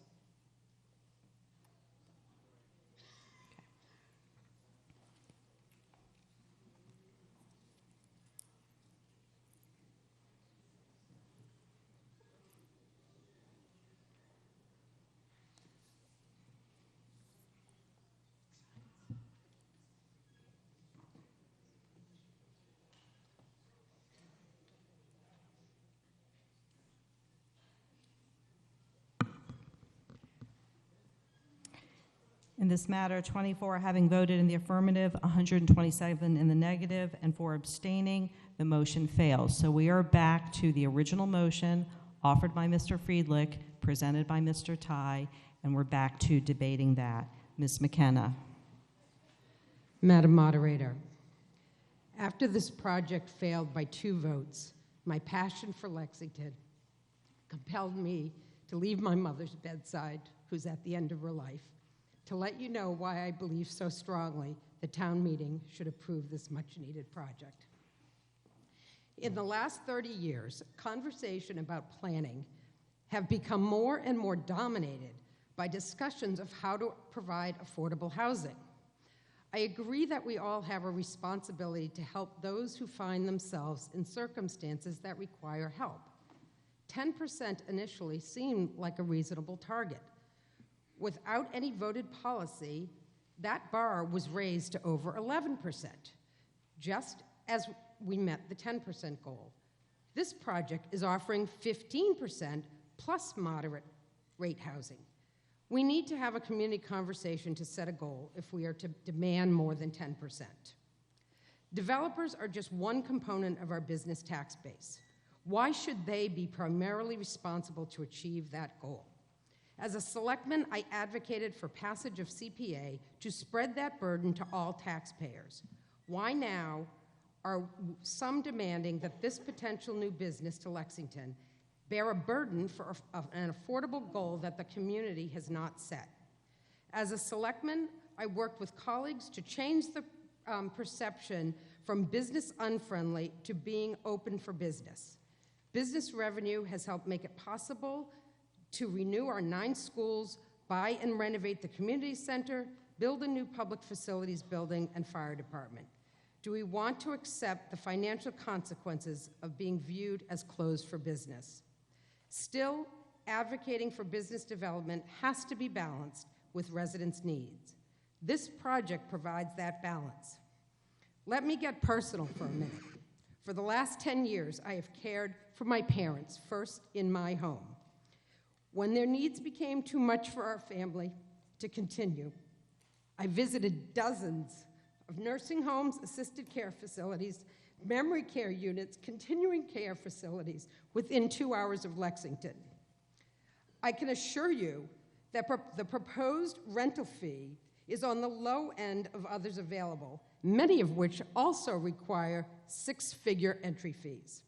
Not all such facilities were a quality that I would want for my parents, and certainly all but one were not in my or their hometown.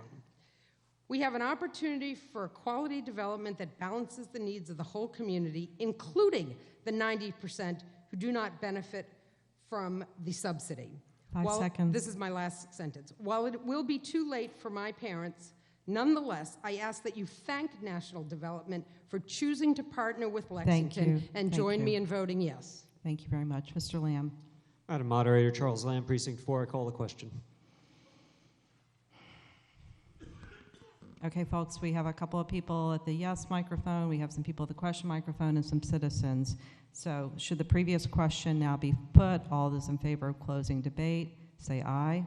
Aye. All opposed, say no. No. Okay, the ayes have it. So 3 minutes to the maker of the motion if you need it, Mr. Ty.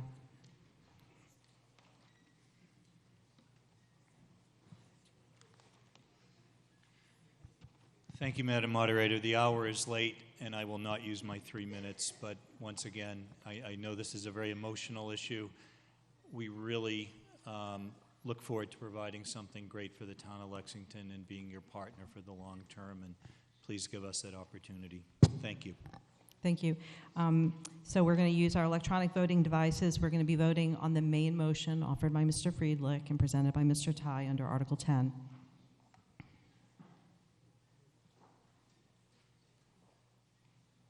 All those in favor, press 1. All opposed, press 2. And all those abstaining, press 3. Make sure you see the word received and a word that describes your vote. 1 for yes, 2 for no, and 3 to abstain.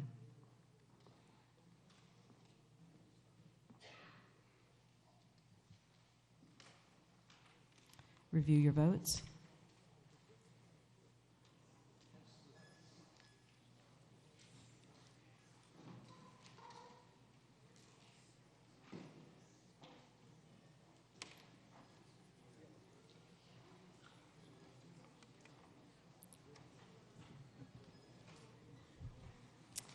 In this matter, 128 having voted in the affirmative, 26 in the negative, and 4 abstaining, the motion carries, and by more than the necessary 2/3. Ms. Berry, do we have a motion to dissolve this special town meeting? Madam Moderator, I so move. Question comes on dissolving this meeting. All those in favor say aye. Aye. All opposed? The meeting is dissolved. Thanks, everyone.